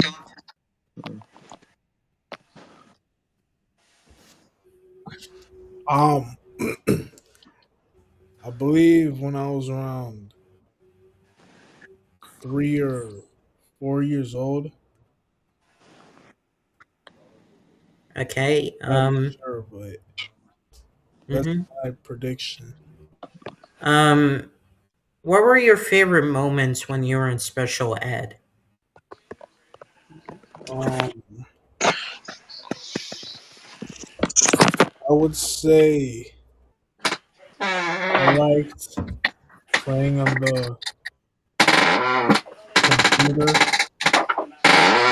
Like, oh, and the trade-ins. Like when I went to special ed classrooms and we played with toys and games. Hmm. I enjoyed that. Oh yeah. I also remember one thing we mostly did was social group, but I actually quit social group. um, When they had the ice cream party. I didn't go to the ice cream party. Ah, that was when we were in 5th grade. Yeah, I didn't go. I think Miss Christine, like, I don't know if she was sad I didn't go, but she did it. Oh, Parties in 5th grade. Yeah, but it was inclusive for everyone. That was interesting, though. Yep. yeah. Um, um, Alex, who do you have to thank you for your journey?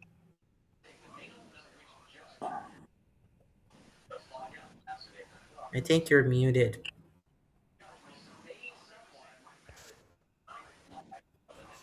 I would say I want to thank. Do you guys remember anyone named Jean? Jean? Yeah, Yes, I do. Jean yeah. Albert? I want to thank her. She helped me a lot, and I also happened to run into her a few times in the last 3 years at like grocery stores. Mm, that's And awesome. I would also like to thank Miss Knox. Um, although we had some difficult times together, we didn't let that. Um, I would say tear us apart. Mm-hmm. And I haven't seen her in a while. I hope she's doing well. Mm-hmm. And honestly, that's all. That's all I can say for now. Yeah. Raul's right about like the whole families. We do need to be thanking our families. I'm thankful for my family for helping me through like Yeah. my parents, my brother, and also like my aunt for her checks and, uh, and also like also Christine. Yeah. I thank my mother and Miss Christine. Yeah. I definitely have someone to thank for. Yeah. Juju, when were you first diagnosed with autism? I was gonna say earlier that I'm definitely thankful for the people that I met in my life, especially my parents and also like my teachers and my friends.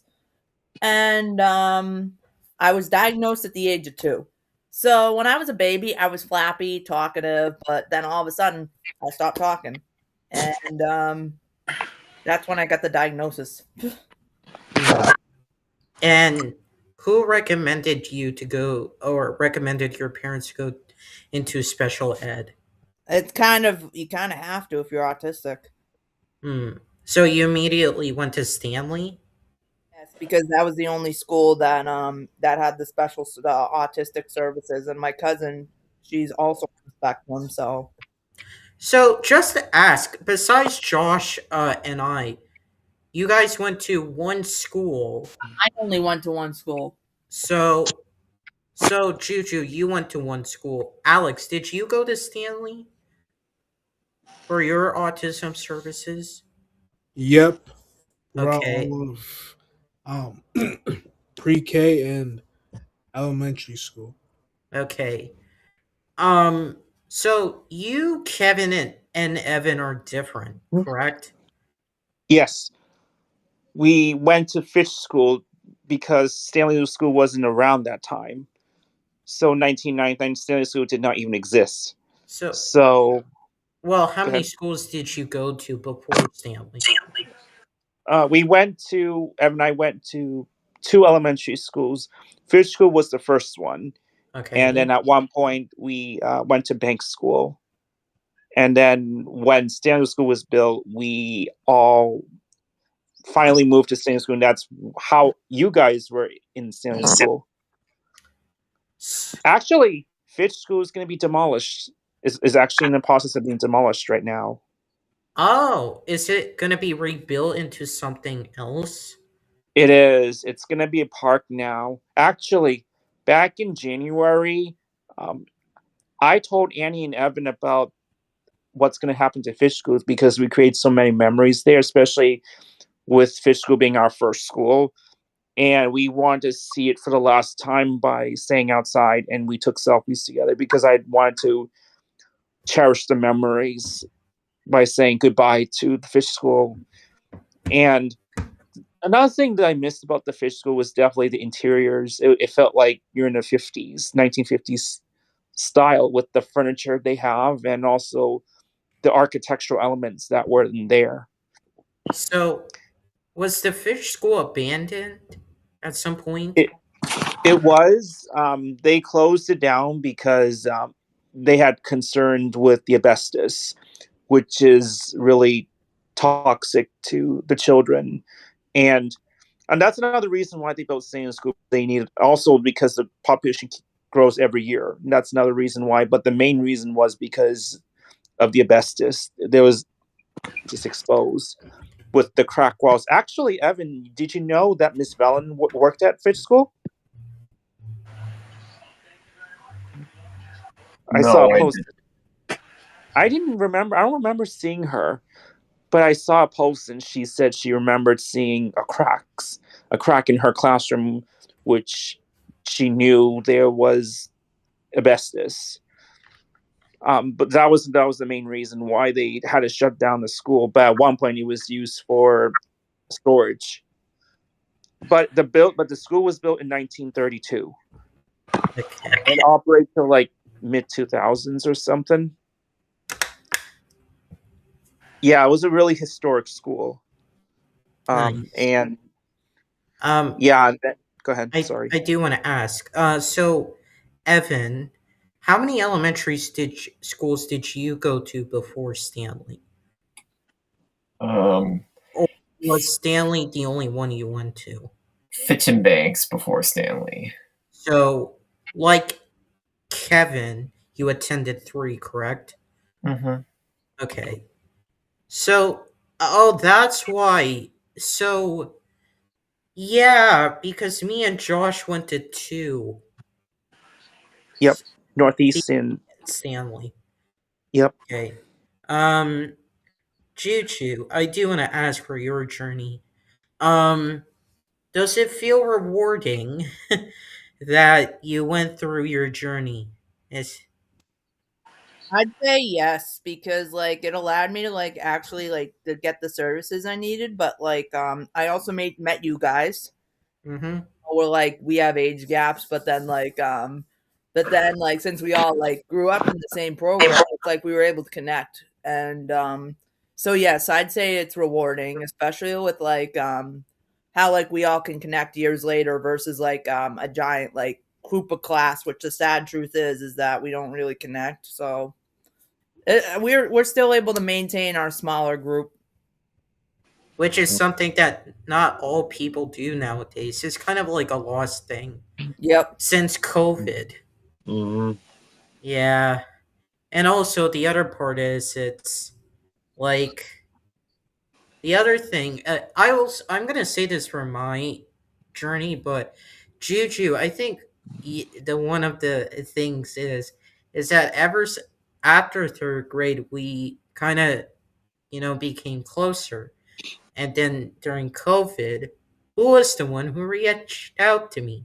It was you. Mm-hmm. Yep. So that's something. Okay. Now it's time for you, Kevin. Yeah. I have a So long I wanna story. I do wanna go bit by bit here. I do Okay. want to play a game, which will be categories, Okay. but I want to go bit by bit. So, Kevin, when were you Uh-huh. diagnosed?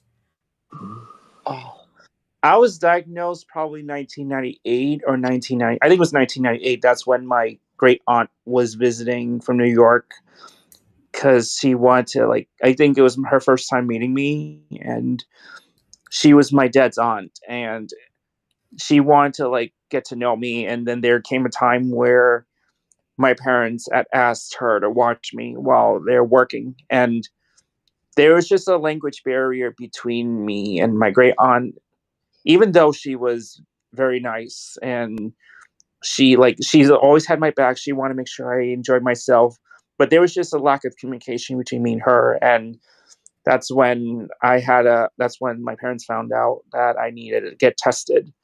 And so I went through different therapists, with Joyce being the most recent one back.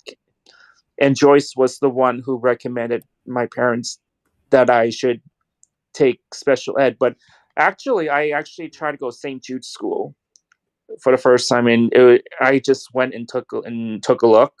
This was in 1999, and then I don't know what happened, but I remember being preschool. I had good times at the preschool, but I remember they would tell my parents saying I had speech problems. I had problem communicating what my needs and wants are, and that's why so we were referred to Joyce.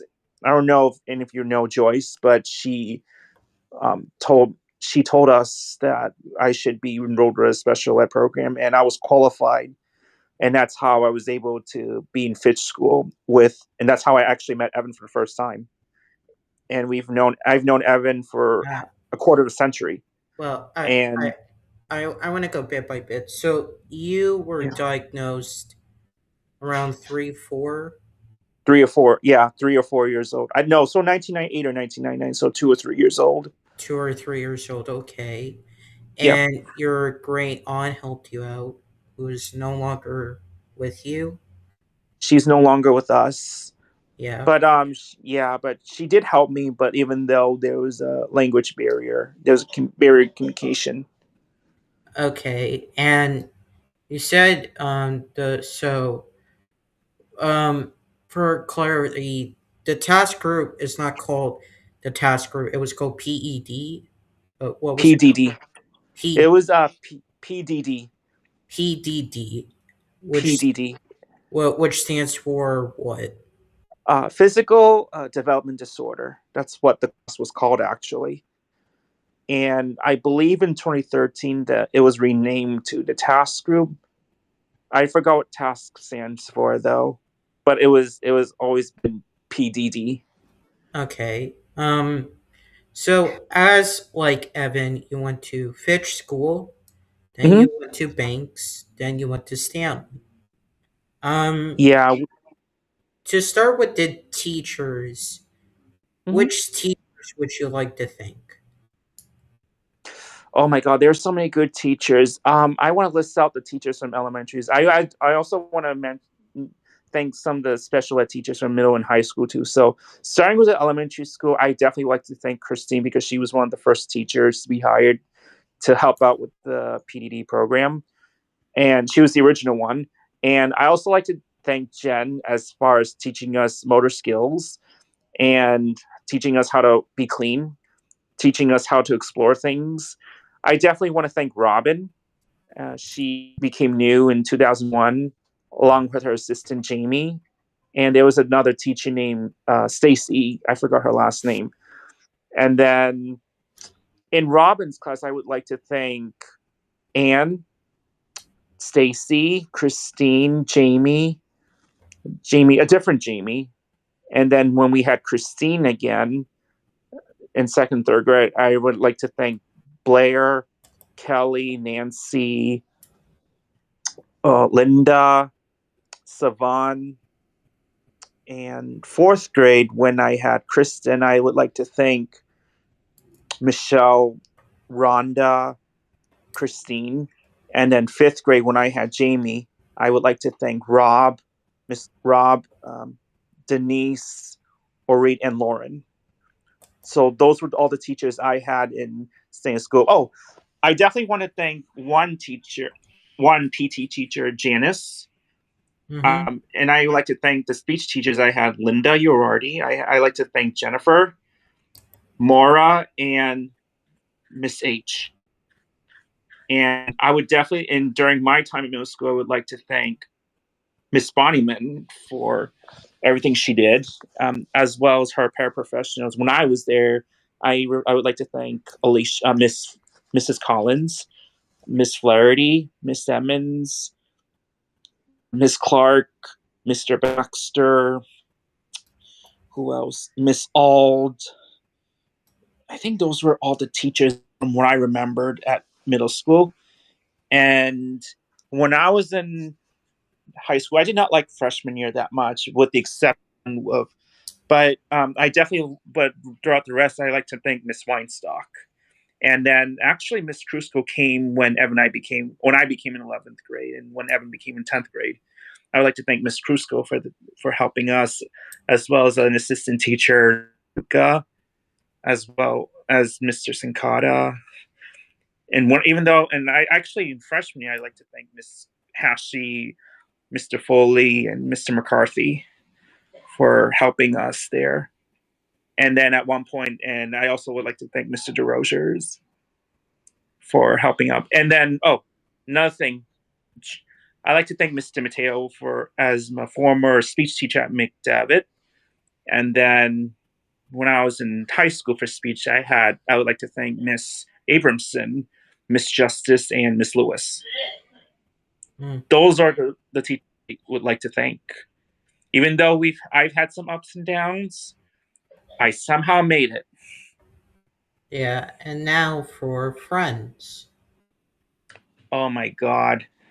There's so many of you guys. I mean, I've met you all, most of you all later.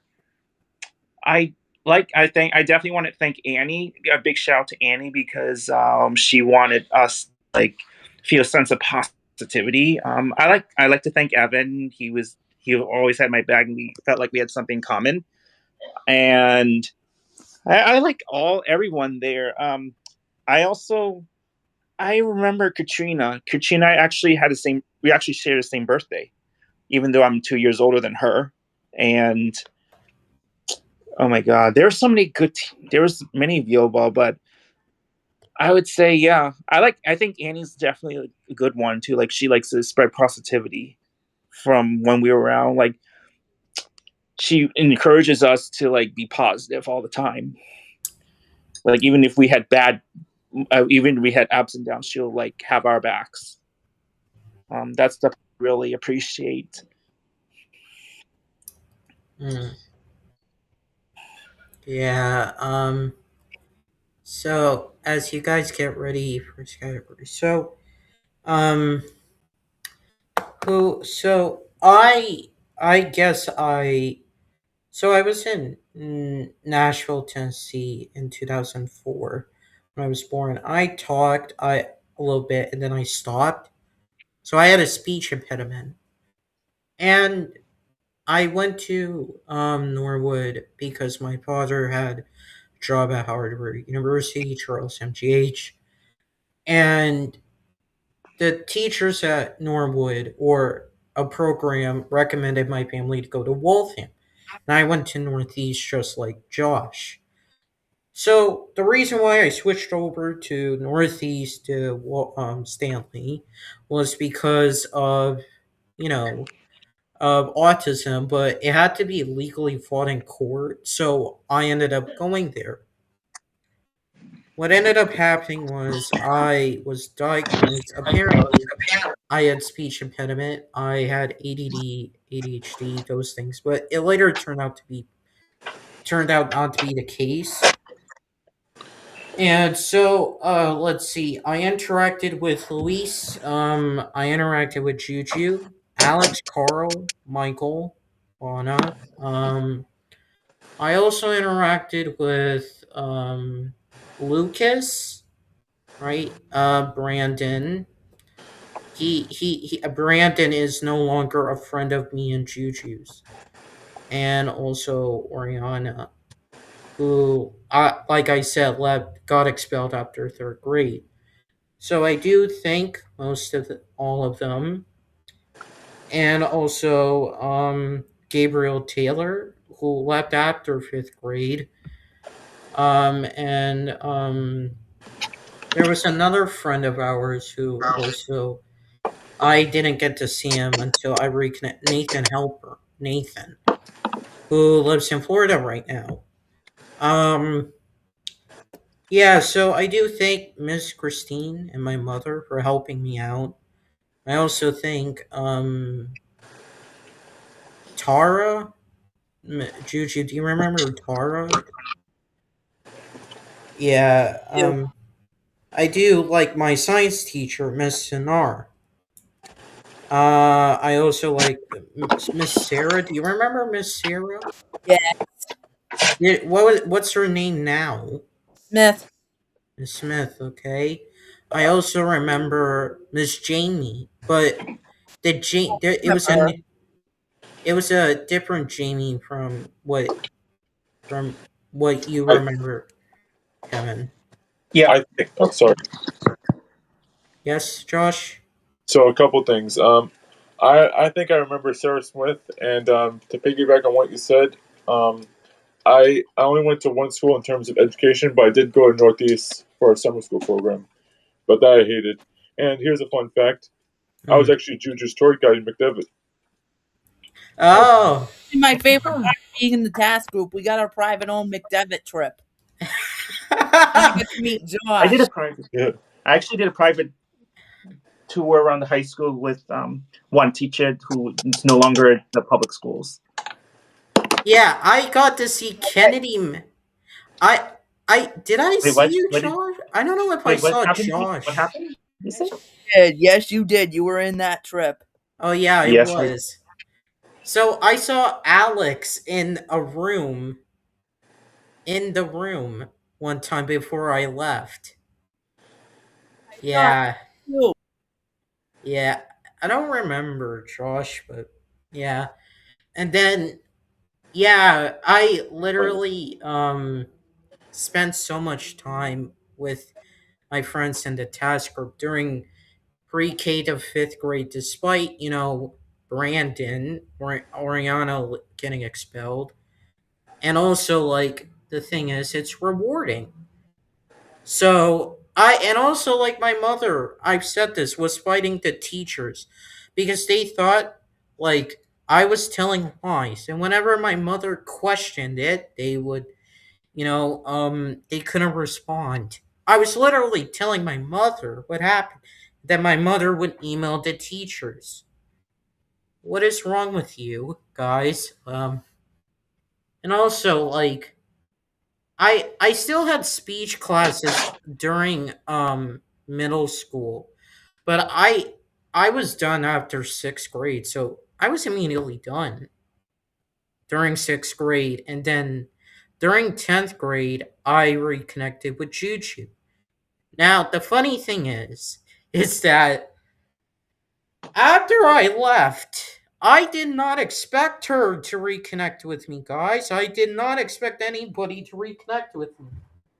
Just to make it abundantly clear to everyone. Because I did not expect anybody, and I mean anybody, to reconnect. Because I had the yearbook and a note with me. Well, guess what? Juju reconnected me through Instagram. And that's how I ended up connecting with Alex, Michael, Carl. I ended up going to the task group that I met Kevin, Gabriel, Danny, Evan? Danny, Evan, Annie? Annie, Christina, and at that time Zach. Yeah. So I met most of you guys. Matthew, right? Matthew Donovan, and also many other people. Tina Martin. Tina. Well, I actually knew Tina from Nothing's Impossible Baseball. Wait, you Because- saw Tina in person, right? Yeah, Tina I know because Tina and my cousin, Tina and Kavya knew each other. When did you guys play baseball? It was a long time ago. I think I was in fourth grade. I went there in 2010, and my sister was there. But I definitely remember seeing Juju and Oriana there, but I never spoke with them. So You were 6 years old. Olivia? 6. Oh yeah. Do you remember seeing my sister? Yes. Yeah, I remember Heidi was like running the show that time. Yup. Yep. Yeah. I think Annie must have told me to go to Nothing's Impossible. I don't know if you remember seeing Annie that time. Yeah, I do. Yeah. Yeah. Oh, Thomas was there. I saw Thomas. Yep. Who else? I don't remember who else. What is it? Michael Donovan. Oh yeah. Yep. I think he was there. Then recently we saw Vinny. I think I saw Vinny in 2023 at Nothing's Impossible. Oh, but Vinny, he of was- course. Yeah, they started joining like again. The like photos. That was my first time meeting Nicole. they started joining in 2023. I was like, damn. And then then that's when the somehow people became more started. popular, and then that's when Vinny decided to help out. I think he's Yep. a volunteer, I guess. Yeah, they're trouble. That's what they are. Yeah, they're trouble. Fun fact: I met Vinny back in 2010 when I joined. I was in 7th grade at that time, but I had to join the 6th grade because Miss Byman said I was incapable of making friends with anyone my grade, so that's why she placed me with the class of 2016. Well, Yeah. class of 2012 at McDevitt. So Yep. that's how I knew most of Evan's classmates, and I wanted you to introduce yourself to Evan's classmates because I felt more close to them than my Yep. classmates. hmm Yeah. What's going on in the background? Oh my gosh. Oh, I know. Oh yeah, Juju, I know you said you were like when you first met me, I think you said you were like shy at first meeting my friends, right? Mhm. What was the I was transition like, like? I was a kid, I think. I was around 15, 16.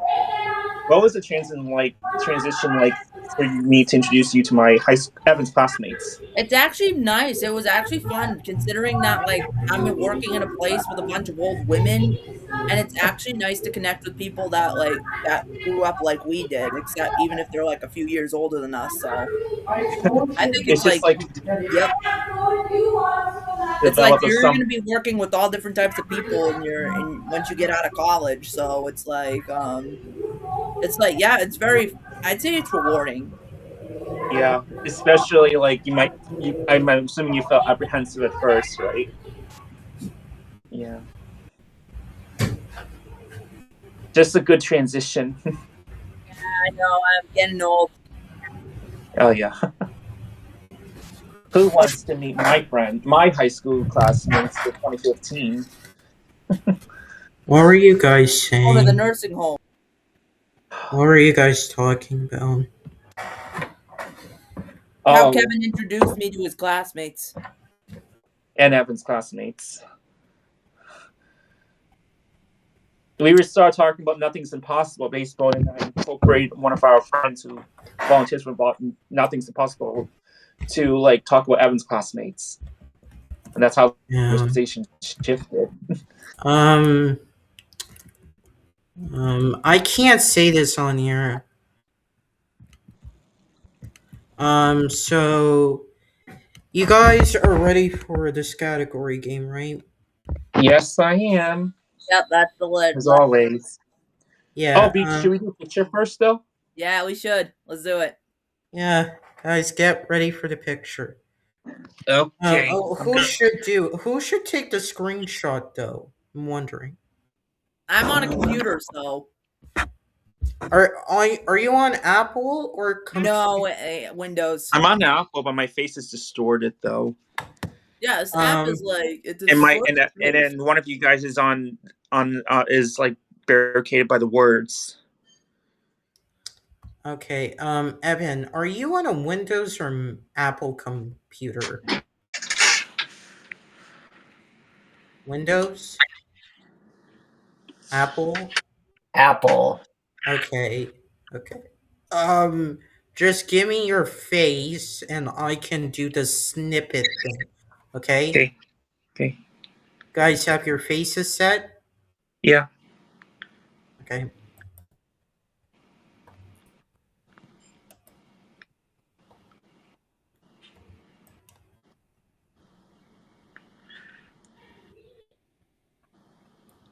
Bye. Good? Yeah. Okay. All right.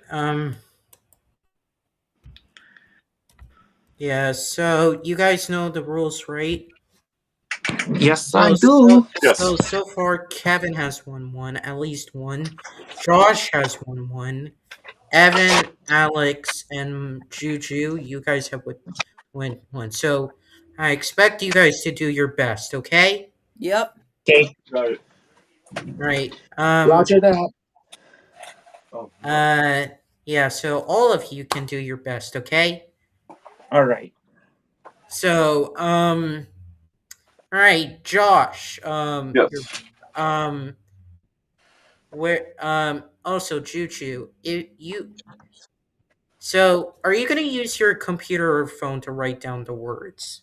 I'm gonna use my Computer. computer, but I'm not gonna use the web. Okay, thank you. Guy, I forgot to mention that, Evan, the first time you played, you can't use the web. All right. I never use the web. All right. I know you won't do it, so I trust you. I'll just use it. Josh, Yes. uh, are you getting paper? I have scrap paper, leftover scrap I'll paper. just do and turn it eco-friendly. I'll just use But I scrap do paper. print a lot at work, though. I don't think I had. All right. I Do hate to you? say it, but Okay, so we have 6 people today. Well, I'm not gonna participate, but whenever I choose the round, it's gonna be really hard. So Uh-oh. make sure you guys are ready. Okay. I'm not ready. All right, No. Josh. That's good. only Josh. What's up?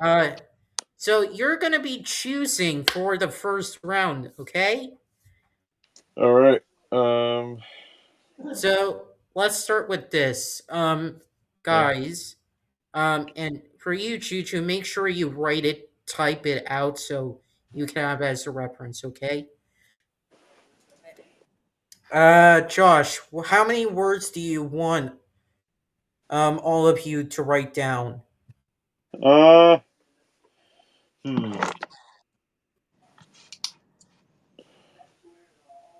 So I'm thinking it can be any topic. It doesn't. There's no specific topic. I'm gonna go Okay. easy. I'm gonna do the prefix, which is the beginning of the word. I'm going to do suggest 8 words that start with the letter R. All right, good luck. Wait, what was it again? Any- Josh, you can repeat. So it's going to be everyone's going to write down 8 words. It doesn't have. There's no specific topic, and it has to start with R. R? Yes, the letter R. All right, thank you. You got it. About that.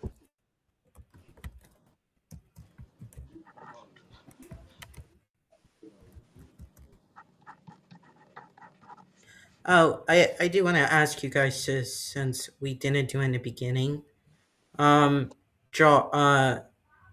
Kevin, what did you do since the last time we recorded, and what do you plan on doing in the future? Okay. Oh my god. Well, not this past Saturday, but the last Saturday, I went and watched Hopper's movie with Donato and Gabe. And after that, we browsed around Natick Mall. And Sunday, I believe I ate out at Olive Garden, I think. And then I remember I worked all week. And then this past Saturday, I went out and saw another movie with Juju, actually called Mario. So Juju and I went with Nick, Donato, Gabe, and Margaret. And then after that, we all went to this place called BJ's for late lunch. Then yesterday, I went to my mom's friend's house for a baby shower. And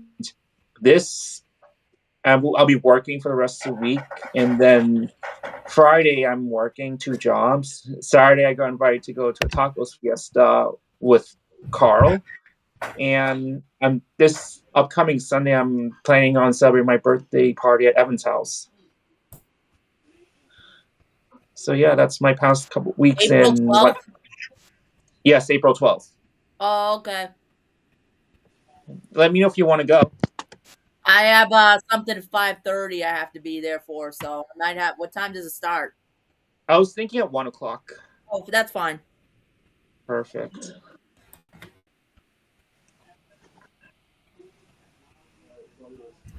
Oh, I do not know who Joe Welch is.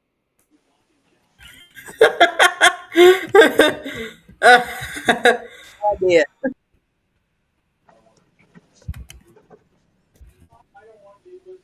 Evan, are you hacked? Evan, Sorry, Evan, me? oh well. We're getting so bombed. Wait, are you talking to me? Oh, well. Oh my god, Wait, are I'm you- so sorry. We were getting Zoom bombed. Wait, are you What? talking to me or Evan? Shout out to Joe Welch. Who's Yeah. this? Who is Joe Welch? Hey, what happened? What? Chris said, please, so why not? Chat. We can't shout out people who we don't know, actually. Thanks for the compliment on my beard. Wait, who is this?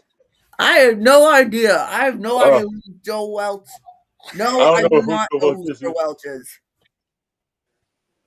Does Wait, anyone?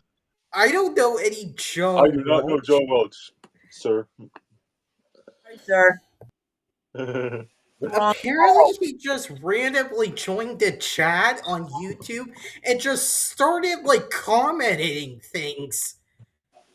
It's like, So, for those who don't know, I am currently like, you have never heard. Oh my god. uh, can I I got ask, the 8 words. So I Celebrity or wanted- something? Evan, could you look up Joe Welch, please? All right. All right. Joe Welch. you I think Joe. Or I'm not sure. Joe Welch. Joe Welch. I hear He's he's a running weird- for. oh my I hear there's a Joe Welch running for Chatham News, Chatham County Commission 11 Joe days Welch, ago. Are you a son or something? Or are you running for the committee or something? I think he's just running for the Chatham Joe Welch knows all of County Community. Chatham County Commission. Chatham County Commission. This is a random YouTube guy. Oh. Oh, Well, when I actually looked him up, he seems to be an American lawyer. I asked you, Evan, to double check because for clarity, okay? That's all I asked. Oh. I hope you understand. Of course, totally. So, just to check, does everyone have their 8 words? yes. Yeah. I do. Can you guys do me a favor and not pay attention to the chat, please? Because, like, this Okay. is a random guy who I don't know who he is. Me neither. So I'm staying out of it. Alright. I don't know. I don't know. Yeah. I do have to address something after the podcast. So I'll let you guys know. So stay after I let you guys know, okay? Sure thing. All right. So Josh, you have your 8 words. Would you like to read out your 8 words? Yes, I'll be glad to. Roblox. Retro no, Strike. What's that? I don't have those. You have it? So it's ROBLOX. The next one is retrospective. This is an interesting one. It's RETROSPECTIVE. No, I don't have that. No. Radio. RADIO. Radio? Yes. Nope. Guys, I think just for clarity, I think you guys should have your mics off to say if you have it or if you don't have it. Just So you want us to mute? No. I'm saying like everyone should have their mics off so that way if if they have the word, um, if they have the word, they could say, "I have the word," or if they don't have the word, they could say, "I don't have the word." Does that make sense? Yes. Okay. Uh, Josh, you can continue. Radioactive. Mm-mm. Uh, radiation. No. RAM. RAM. Nope. All right. Rodeo. RODEO.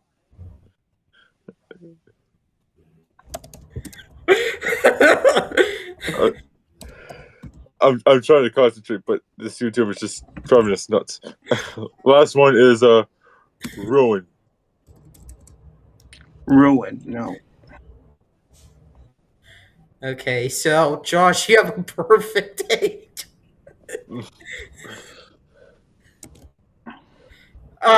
Okay. Evan, do you want to go next? Yeah, sure. All right. What's your first word? Reverend. No, I do not have that. I don't have it.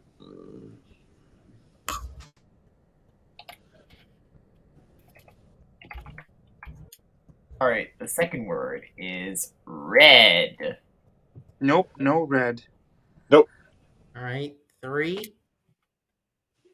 Third is relish. No. No.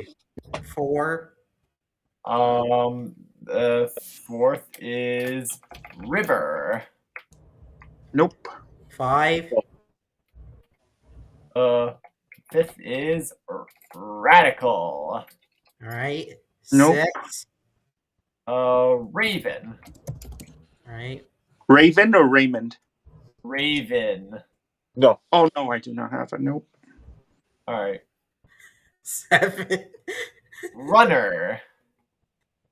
Nope. 8. Rods. All right. No.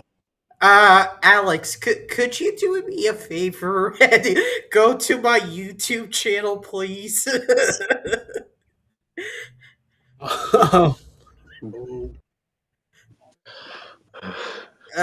Okay. I need someone. Uh, does anybody know my YouTube channel? Red Ninja, yes. Oh yeah.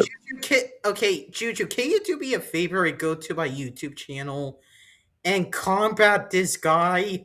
I don't know who this guy is.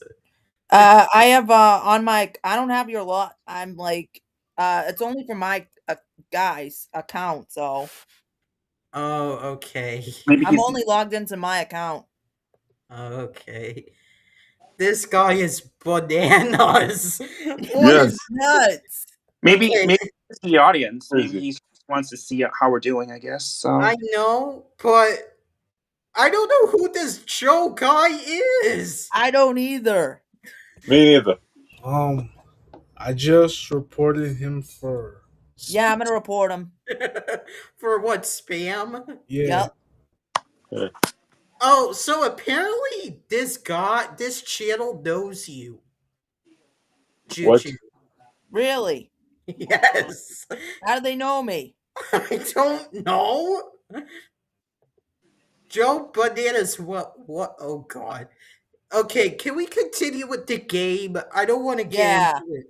let's just going and let's see. Just wait. I guess. So Alex, do whatever you have to do, okay? With this guy, okay? What girl? I don't even know you. Can you, Alex? Can you make that promise with me? Can you do something with this? Yeah, okay. Kevin, you go next. okay. Well, the first word I have is rebel. REBEL. Okay, second word. Rice. RICE. Okay, 3. No. Raymond as a male name. RAYMOND. I have fourth word is rock. ROCK. All right. 5 is reality, REALITY. Number 6, rain, past tense word for ring. And 7, rusting, RUSTING. No. And number 8, racing, RACING. Okay. Juju, do you want to go next? Yes, I'll go. For me, I have robot, which is Joe. Rough, roses, reading, rotor, rest, rope, and rolling. All right, Alex, what do you have? I have rear, rash, roar, rush. I have rain. I have the both of the spellings. First one is RAIN. Second one is REIGN.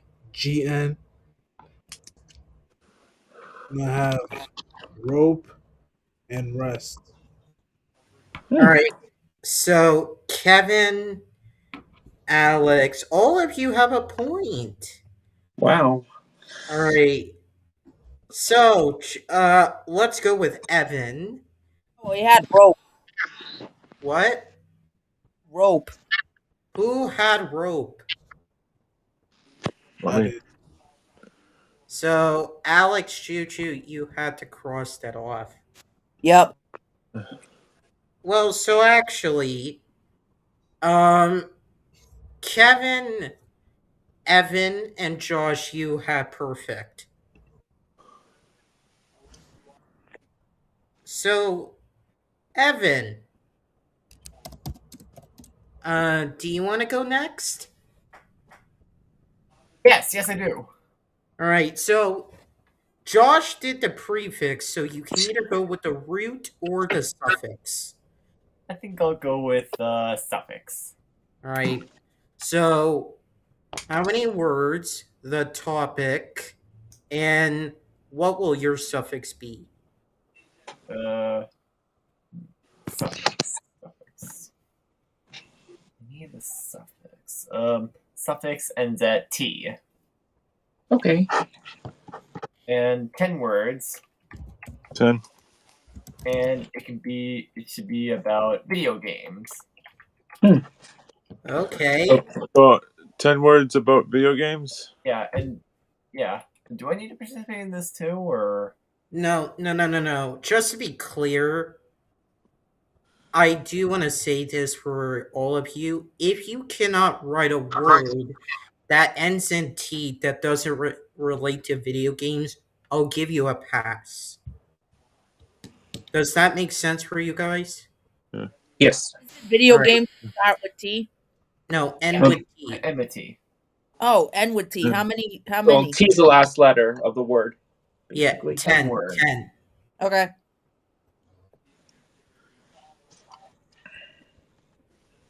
Oh my god, I can't think. Oh shoot. No, I'm not gonna say anything. Okay. Something Josh, how was your past couple of weeks, and what are you planning on doing this week? Huh. I don't know what I'll be doing this weekend, but I went for a massage yesterday.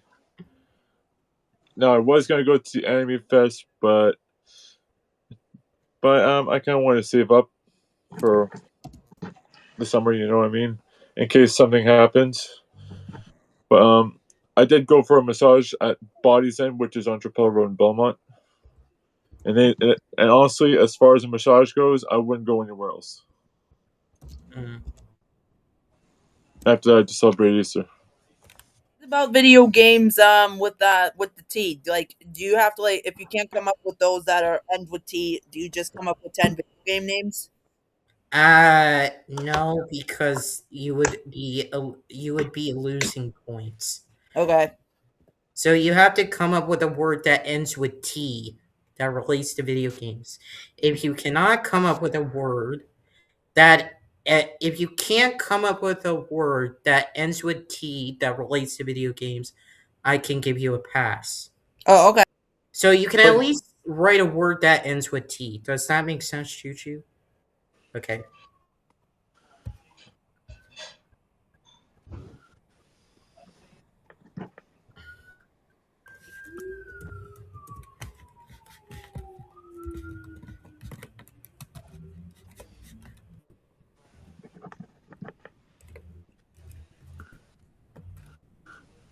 Done.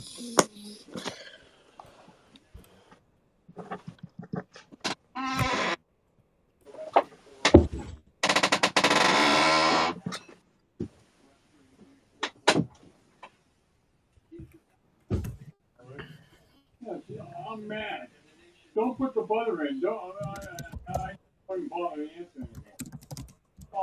Hey, I'm done, and I have the 10 words I need.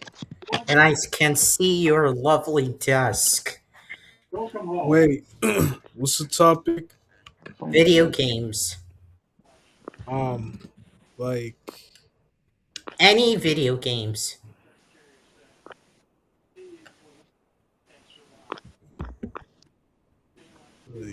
does it have to like start with a certain letter or? No, it ends with T. Oh, Did you do that? yeah. Okay.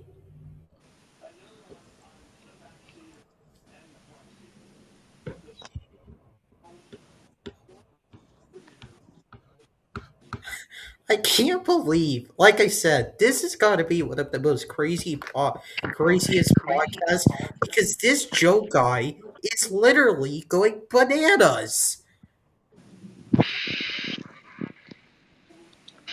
I'm gonna send a message. Just don't say anything out loud, okay? In the Rumble chat, okay?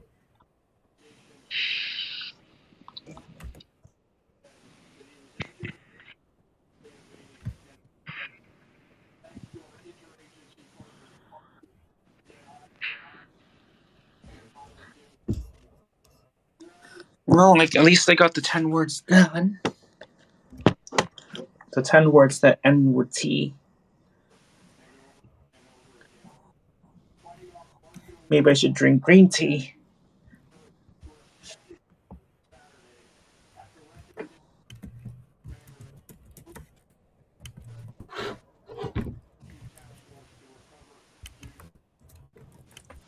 Who has their 10 words done?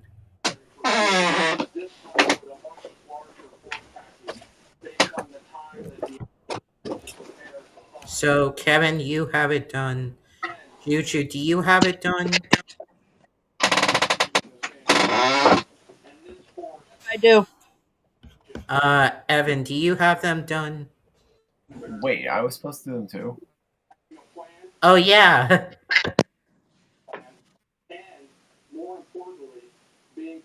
Oh, Evan, you didn't do any? Wait, was I supposed to do it even though I made the words? Yeah, you were supposed to write down the words as well. Oh, sorry. Oh, you're good. You're good. Alex, do you have them written down? Yeah. All right.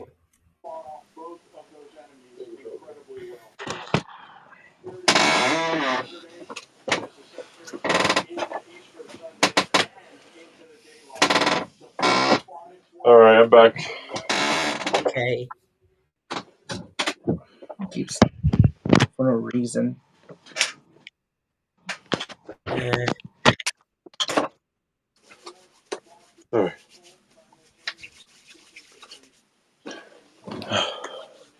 So, do all of you have it done? Raise your hands.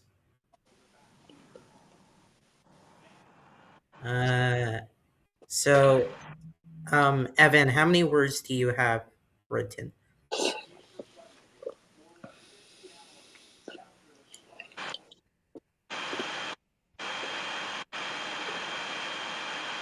Evan? I don't have any words right now. Oh, okay. Um, um, uh, uh, uh, we can wait for you to write them down. All right, thanks. Yeah. Alex, can you not put that, write those messages in the chat, please? That's not okay. What's the problem? um, because this Rumble chat is a private Rumble chat. I know. So um, okay, I'll ask. Juju, what have you done since the last time we talked? What do you plan on doing this week? I'm meeting up with a friend tomorrow, and we're gonna walk over to Chick-fil-A campus. And I'm also going to a lunch with people that I went on my Arizona trip with. We're gonna have a reception on Thursday.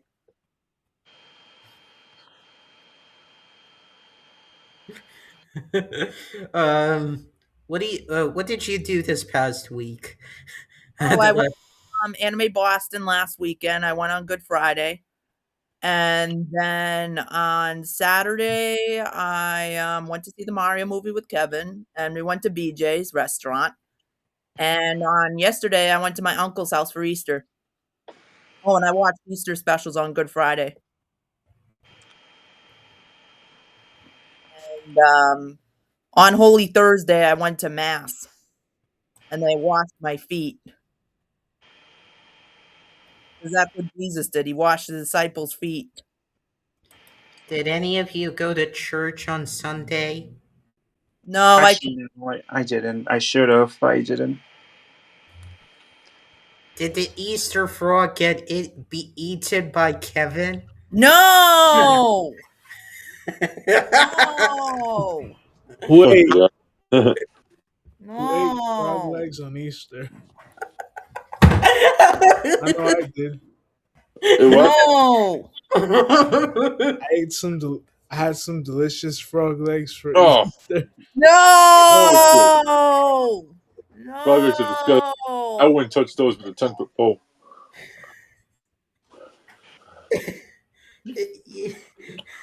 Didn't you say one time like you're a monster? Like, didn't Yes! That is inhumane. you? If that's inhumane, what else do you think is inhumane? What? I mean, people eat frogs. There's nothing you can do to stop that. I don't like it. Okay. Evan, do you have them done? I got half of them. Okay. No worries, Evan. Take your time. Alex, what do you plan on doing this week, and what have you done since the last time we recorded?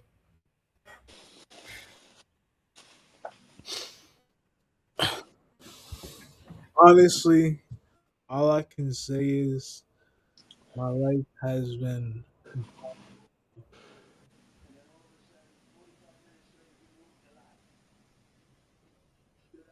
I'm hoping that'll change soon.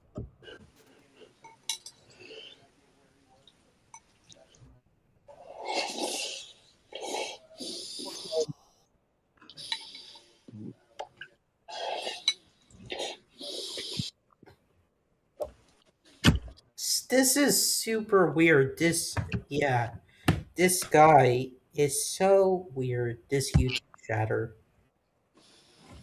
I don't get it. I have you guys met people who are trolls or spammers? Yeah, I did. This YouTube chatter is one of them. Clearly.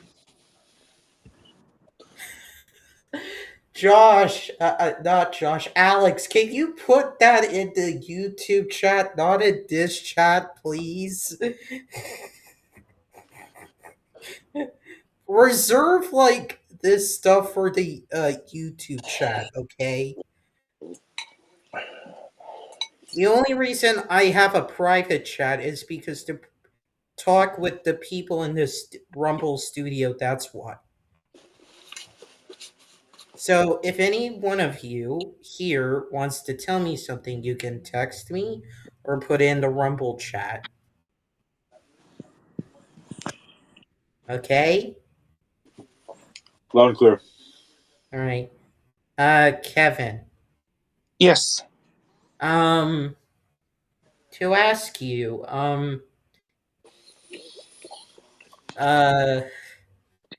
yeah, what are you, so you said you're gonna be doing something this week, right? Hmm? You I said think you're we should. gonna be I doing think we should probably stop texting here. We can just like. Yeah, I'm planning on just celebrating my birthday party.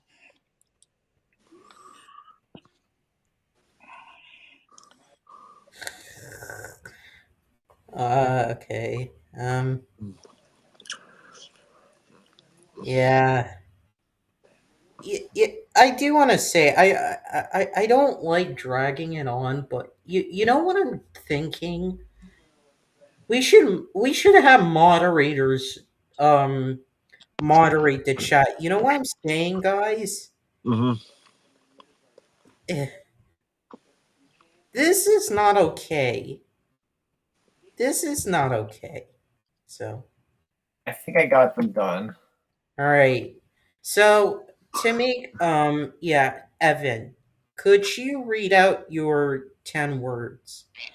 All right, I did the best I could, so here they are: tilt, slot, shoot, Nope.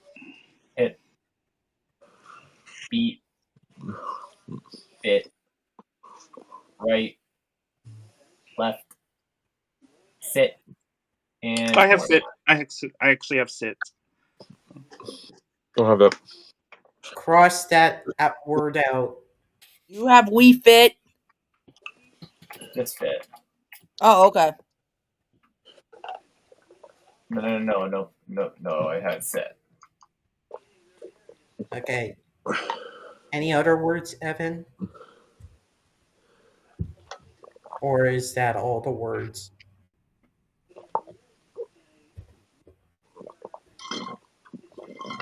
Oh, Evan? Is that all the words you have? Yeah. All right. Okay. Who wants to go next? Me. All right, Juju. For me, I have bat, Okay. hat. BAT. Oh yeah, bat. I'm sorry, I wasn't listening. Yep. BAT. I Mhm. actually have it. I'm gonna have to cross that off. Hat. PAT. No, hat. What Oh, you hat. wear. Yeah. Got. Nope, I don't have that actually. Nope. That. That. Nope. I have it. I'm gonna have to cross that off. Two. Wii Sports Resort. Okay. Sonic and the Black Knight. Okay. Nope, Crash I don't have. Bandicoot. Nope. No. Mario Kart. Nope. No. I was Wii actually thinking. Fit. Okay. I'm sorry. What was the Wii last word you Fit. said? We Wii hit. No, I don't have that. Nope. I wasn't and listening. Wipeout. No. Oh, all right. So, Juju, how many words do you have left? I have 10. Wait. Really? Wait. What was the one between Sonic and the Black Knight and Mario Kart? Crash Bandicoot. Ah. Thanks. Welcome. Wait, you didn't cross out any words, Choo Choo? Crossed out 2 words. So you have 8 Yep. in total. Yep. Josh, how many words do you have left that are not crossed out? I have 9. I'll tell you them right now. This is an interesting one. Stat. STAT. Good word, actually. But I don't have it. Repeat. Repeat? No. Halt. HALT. No.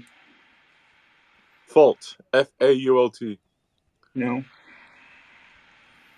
Thought. THOUGHT. No. Drought. DROUGHT. Another good word. Here's an interesting one. Loot. LOOT. Good word. Don't have it, though. Root. ROOT. No. And then beat as in beat up. BEAT. Oh, I actually have that. BEAT? Yes.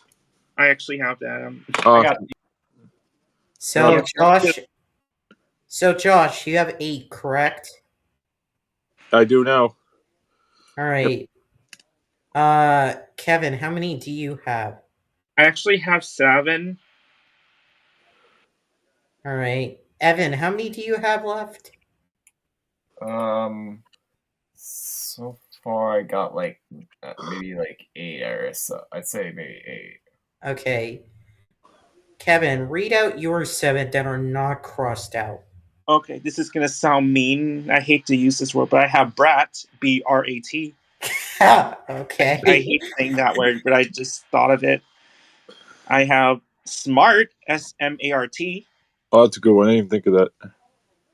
Treat, TREAT. Defeat, DEFEAT. Strict, STRICT. I have Mat, MAT. Bat, BAT. Oh no, never mind. That's already crossed out. And the last word that was not crossed out was magnificent. MAGNIFICANT. So, yep. So, who has 8 words? Raise your hands. Sorry, what was the question again? I'm sorry. Who has 8 words? Raise your hands. I only have 7. Okay. Are not crossed out. So, Alex is no longer eligible since he left. So, Evan and Josh, you're a tie for first so far. All right. So Josh and Evan, you have said your word. Said Juju.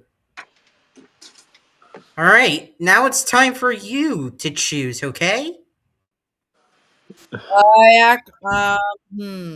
Okay. Let me make it clear. This is in the middle of the word. All right. So, how many words do you want you guys to write down? I'd say about like 10. Okay, 10? Let's go with 10. Yep. What is the root of the word gonna be? OT. Are you is OT? Are you sure? Oh wait, hold on. I have an idea. How about like Hold on. Words with OT in the middle, right? Yes. Yep. Well, there are plenty of words that have OT in the middle, actually. Yep. Yeah. Okay. Words containing OT. Okay, you're good. You're good. Yep. It can be anything. It can be any topic. Yep. All right. Good luck. So OT is the root, right? Yes. And also to be clear, OT in the middle of the word, not like a prefix or a suffix. All right. And also make sure, I don't want to go to 10, so make sure you write your words quickly if you can, okay? All right. Wait, is this timed? No, this is not timed. I'm just saying, I don't want to go to 9/10 o'clock. That's why. Oh, I gotcha. Okay. Sorry, misheard.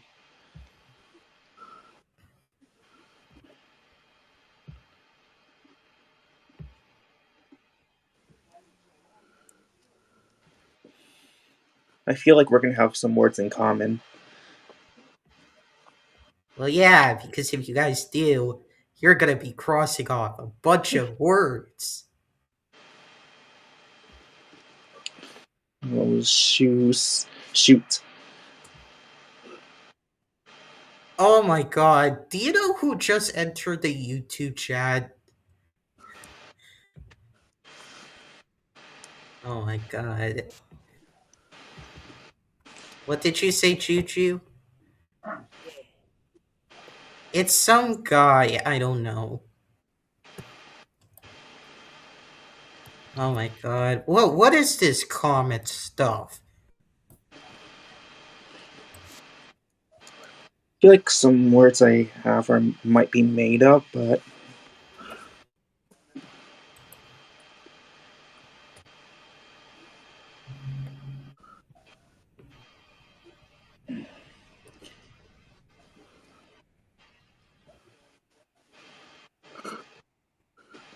Don't Okay. make up your Well, words. actually, nope, I'm actually going to cross the word I have made up off.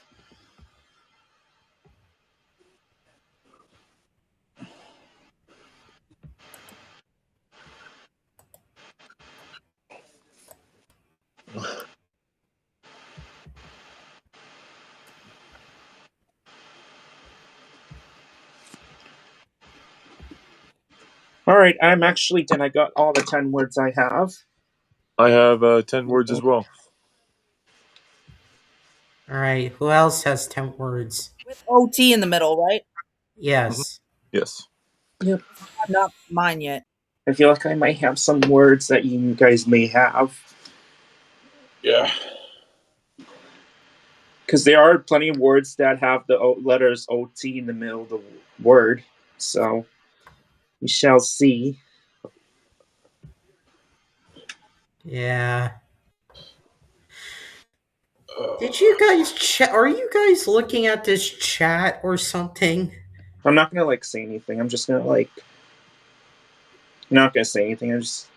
Kevin, I've seen YouTube channels where they would say something. I guess it's like freedom of speech. Kevin, it's fine. I'm not gonna punish you. No, Yeah. I'm just not gonna do anything. Yeah, I'm just gonna ignore it too, because I just need to focus Let's on. just say everyone has freedom of speech. So Yeah, that too. First Amendment. So Okay.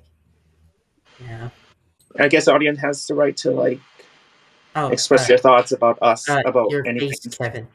Oh, I said everyone, the audience has the right to say what they want to say. So No, it's not I understand what you're saying. It's just sometimes you would want to moderate your chat. You know what I'm saying?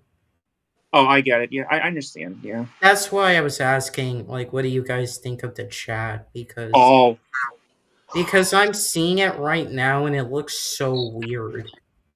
Mm. That is weird. That is messed Hey, at least we got a couple audience listening to us, which is Well, what do you think though? Because have you not looked at the chat yet? What do you think? Oh, I think I'm just too sweet. I guess I'm just very sweet, guys. I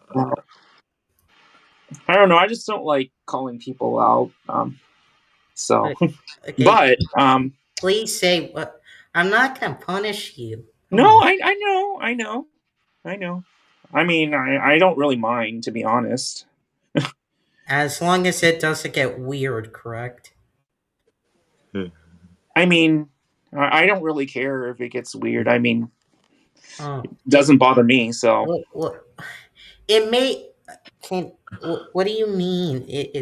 Someone said, "Hey, I sincerely apologize for what I've been saying." But this Well, is this is the problem with like the YouTube streaming stuff. It's that streaming is that you get chatters who you don't know. So I don't know like what it means. So that's why I'm asking Kevin. yeah, I get it. I mean, it just doesn't bother me. Like, no matter how weird it is, it doesn't really affect me in any way, shape, or form. I think, yeah, I guess I told you guys in the beginning to ignore it, right? That's what you just said. Yeah. I don't really find.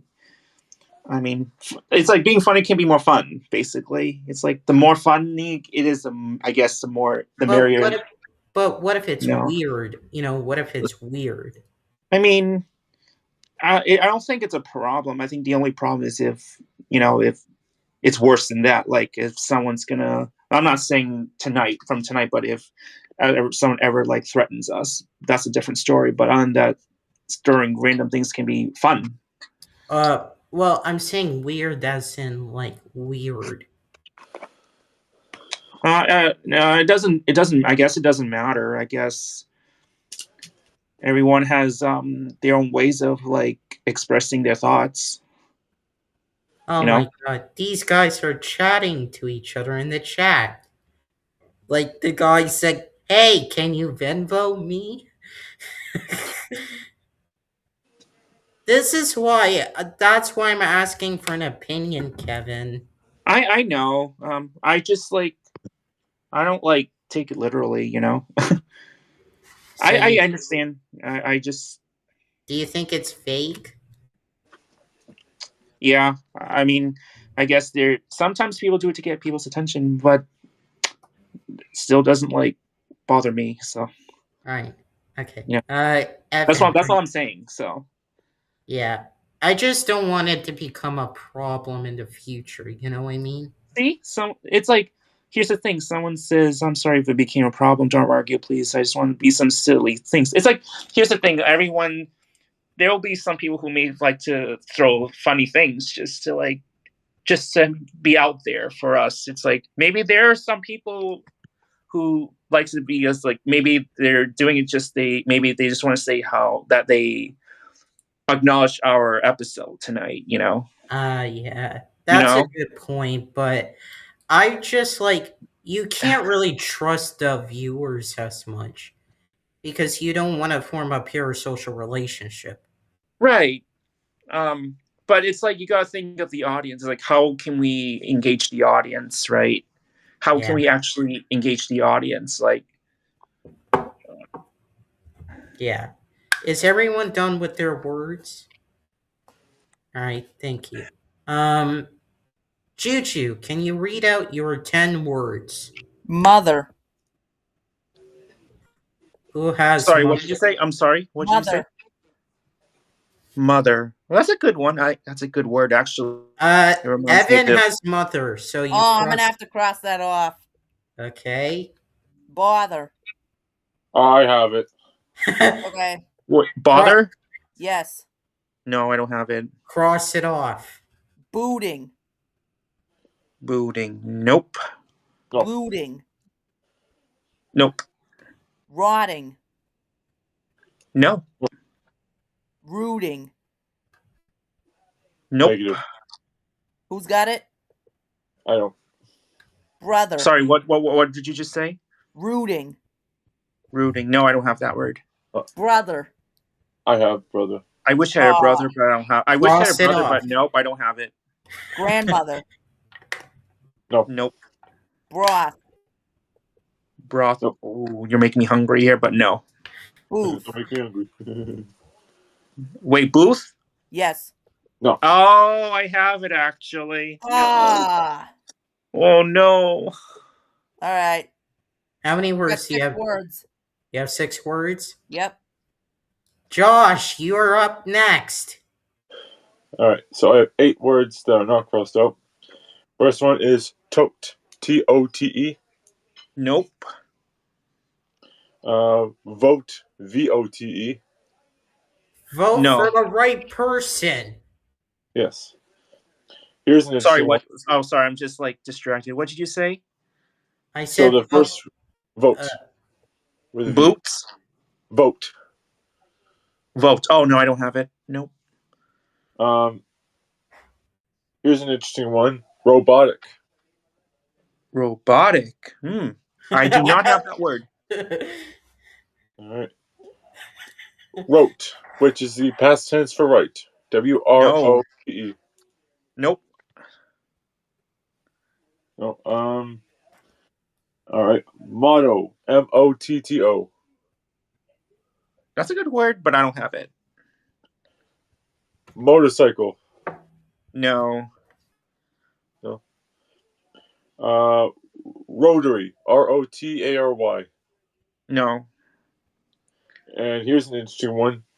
I hate to use this word, but I'm going to because it's a word I came up with. Well, it's a real word. Let me make that clear. Idiotic. IDIOTIC. Nope, I don't have it. Thankfully, I'm not idiotic. Yeah. You know who is our ex-friends? Yes. Oh, yeah.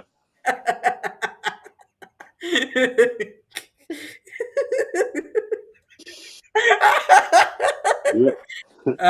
Kevin, wait, hold on, Josh. How many words do you have? 8. Okay, Kevin, read out yours. The ones I did not cross out is goth, GOTH. I have tots, TOTS. Robots, hotel, tooth, moth, clothing, slotting, and plotter. Plotter, like another word for printer. Oh, nice. So, Kevin, how many words do you have? I have 9 words. Yep, 9. Yes, I do. Evan, how many do you have? I got 10 words down, but 3 of them were from others as well. Okay. So, Kevin, you have a point. Woohoo! Yay. All right, I have to get ready to go, but it was great to see you guys. Great to see you. Have a good night. You I I too. gotta go Thank too. you. Bye, guys. Night. Hey. Thanks for having us, Raul. Okay. Great to be here. Bye. Oh god. Okay, so this just got interesting. Do you want to end it here? Yeah. Might as well. Yeah, so I was gonna do another round with you, Kevin, but what do you want to do? I don't know.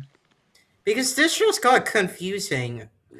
I don't know. It's up to you. Do you want to like wrap it up? I guess. Yeah. What did you want? I was gonna do another round, but because Evan and Juju left, effectively. Actually, you know what? I actually have an idea. Okay. How about we do a timed round, okay?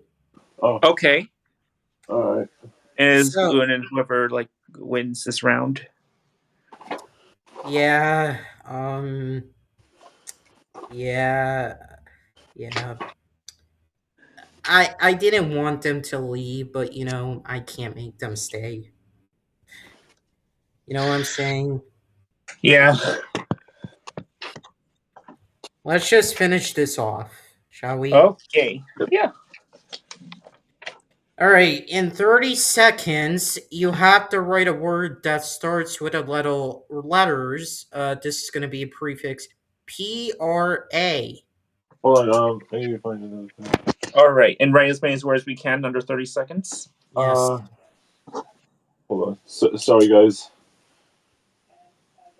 I think it stopped working.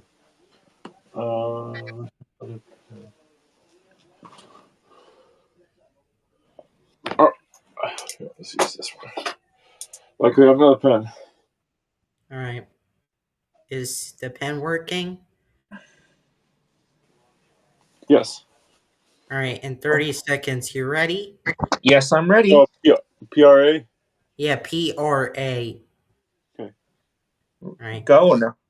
3, 2, 1, go.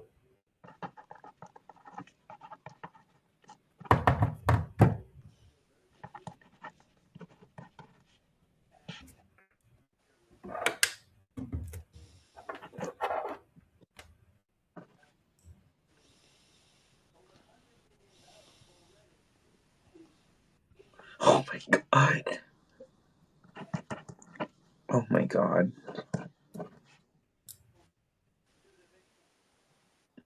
Stop, stop, stop, stop, stop, stop, stop, stop. All right, how many words did you guys write down? 5 words. I have 5 as well. Oh, God. Are any of them... Oh, God, okay. Are any of them made up? No. Okay, so No, quickly, they're definitely not. just say them. I have praying. I have that. Okay. Okay. Prank. I have that too. Yeah, prank. Prankster. Nope. Okay. Pray. Yep. And pranking. No. Well, I think we all have a tie. so how many words do you have, Kevin? 2 words. And Josh? Also 2. Oh, God. All right, I'm gonna have to go with a hard one. I'm gonna have to go with a hard suffix then. Are you guys okay with that? Sure. Yes. Uh, mm,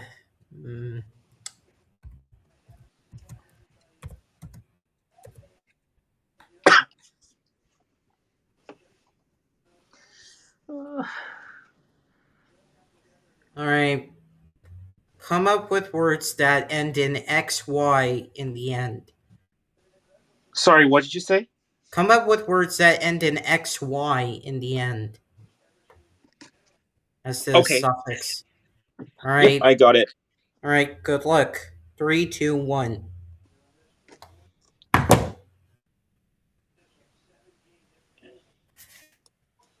Oh my gosh.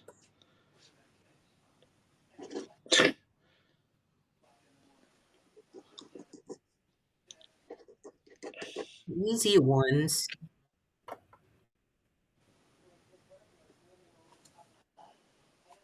Only a couple. Stop,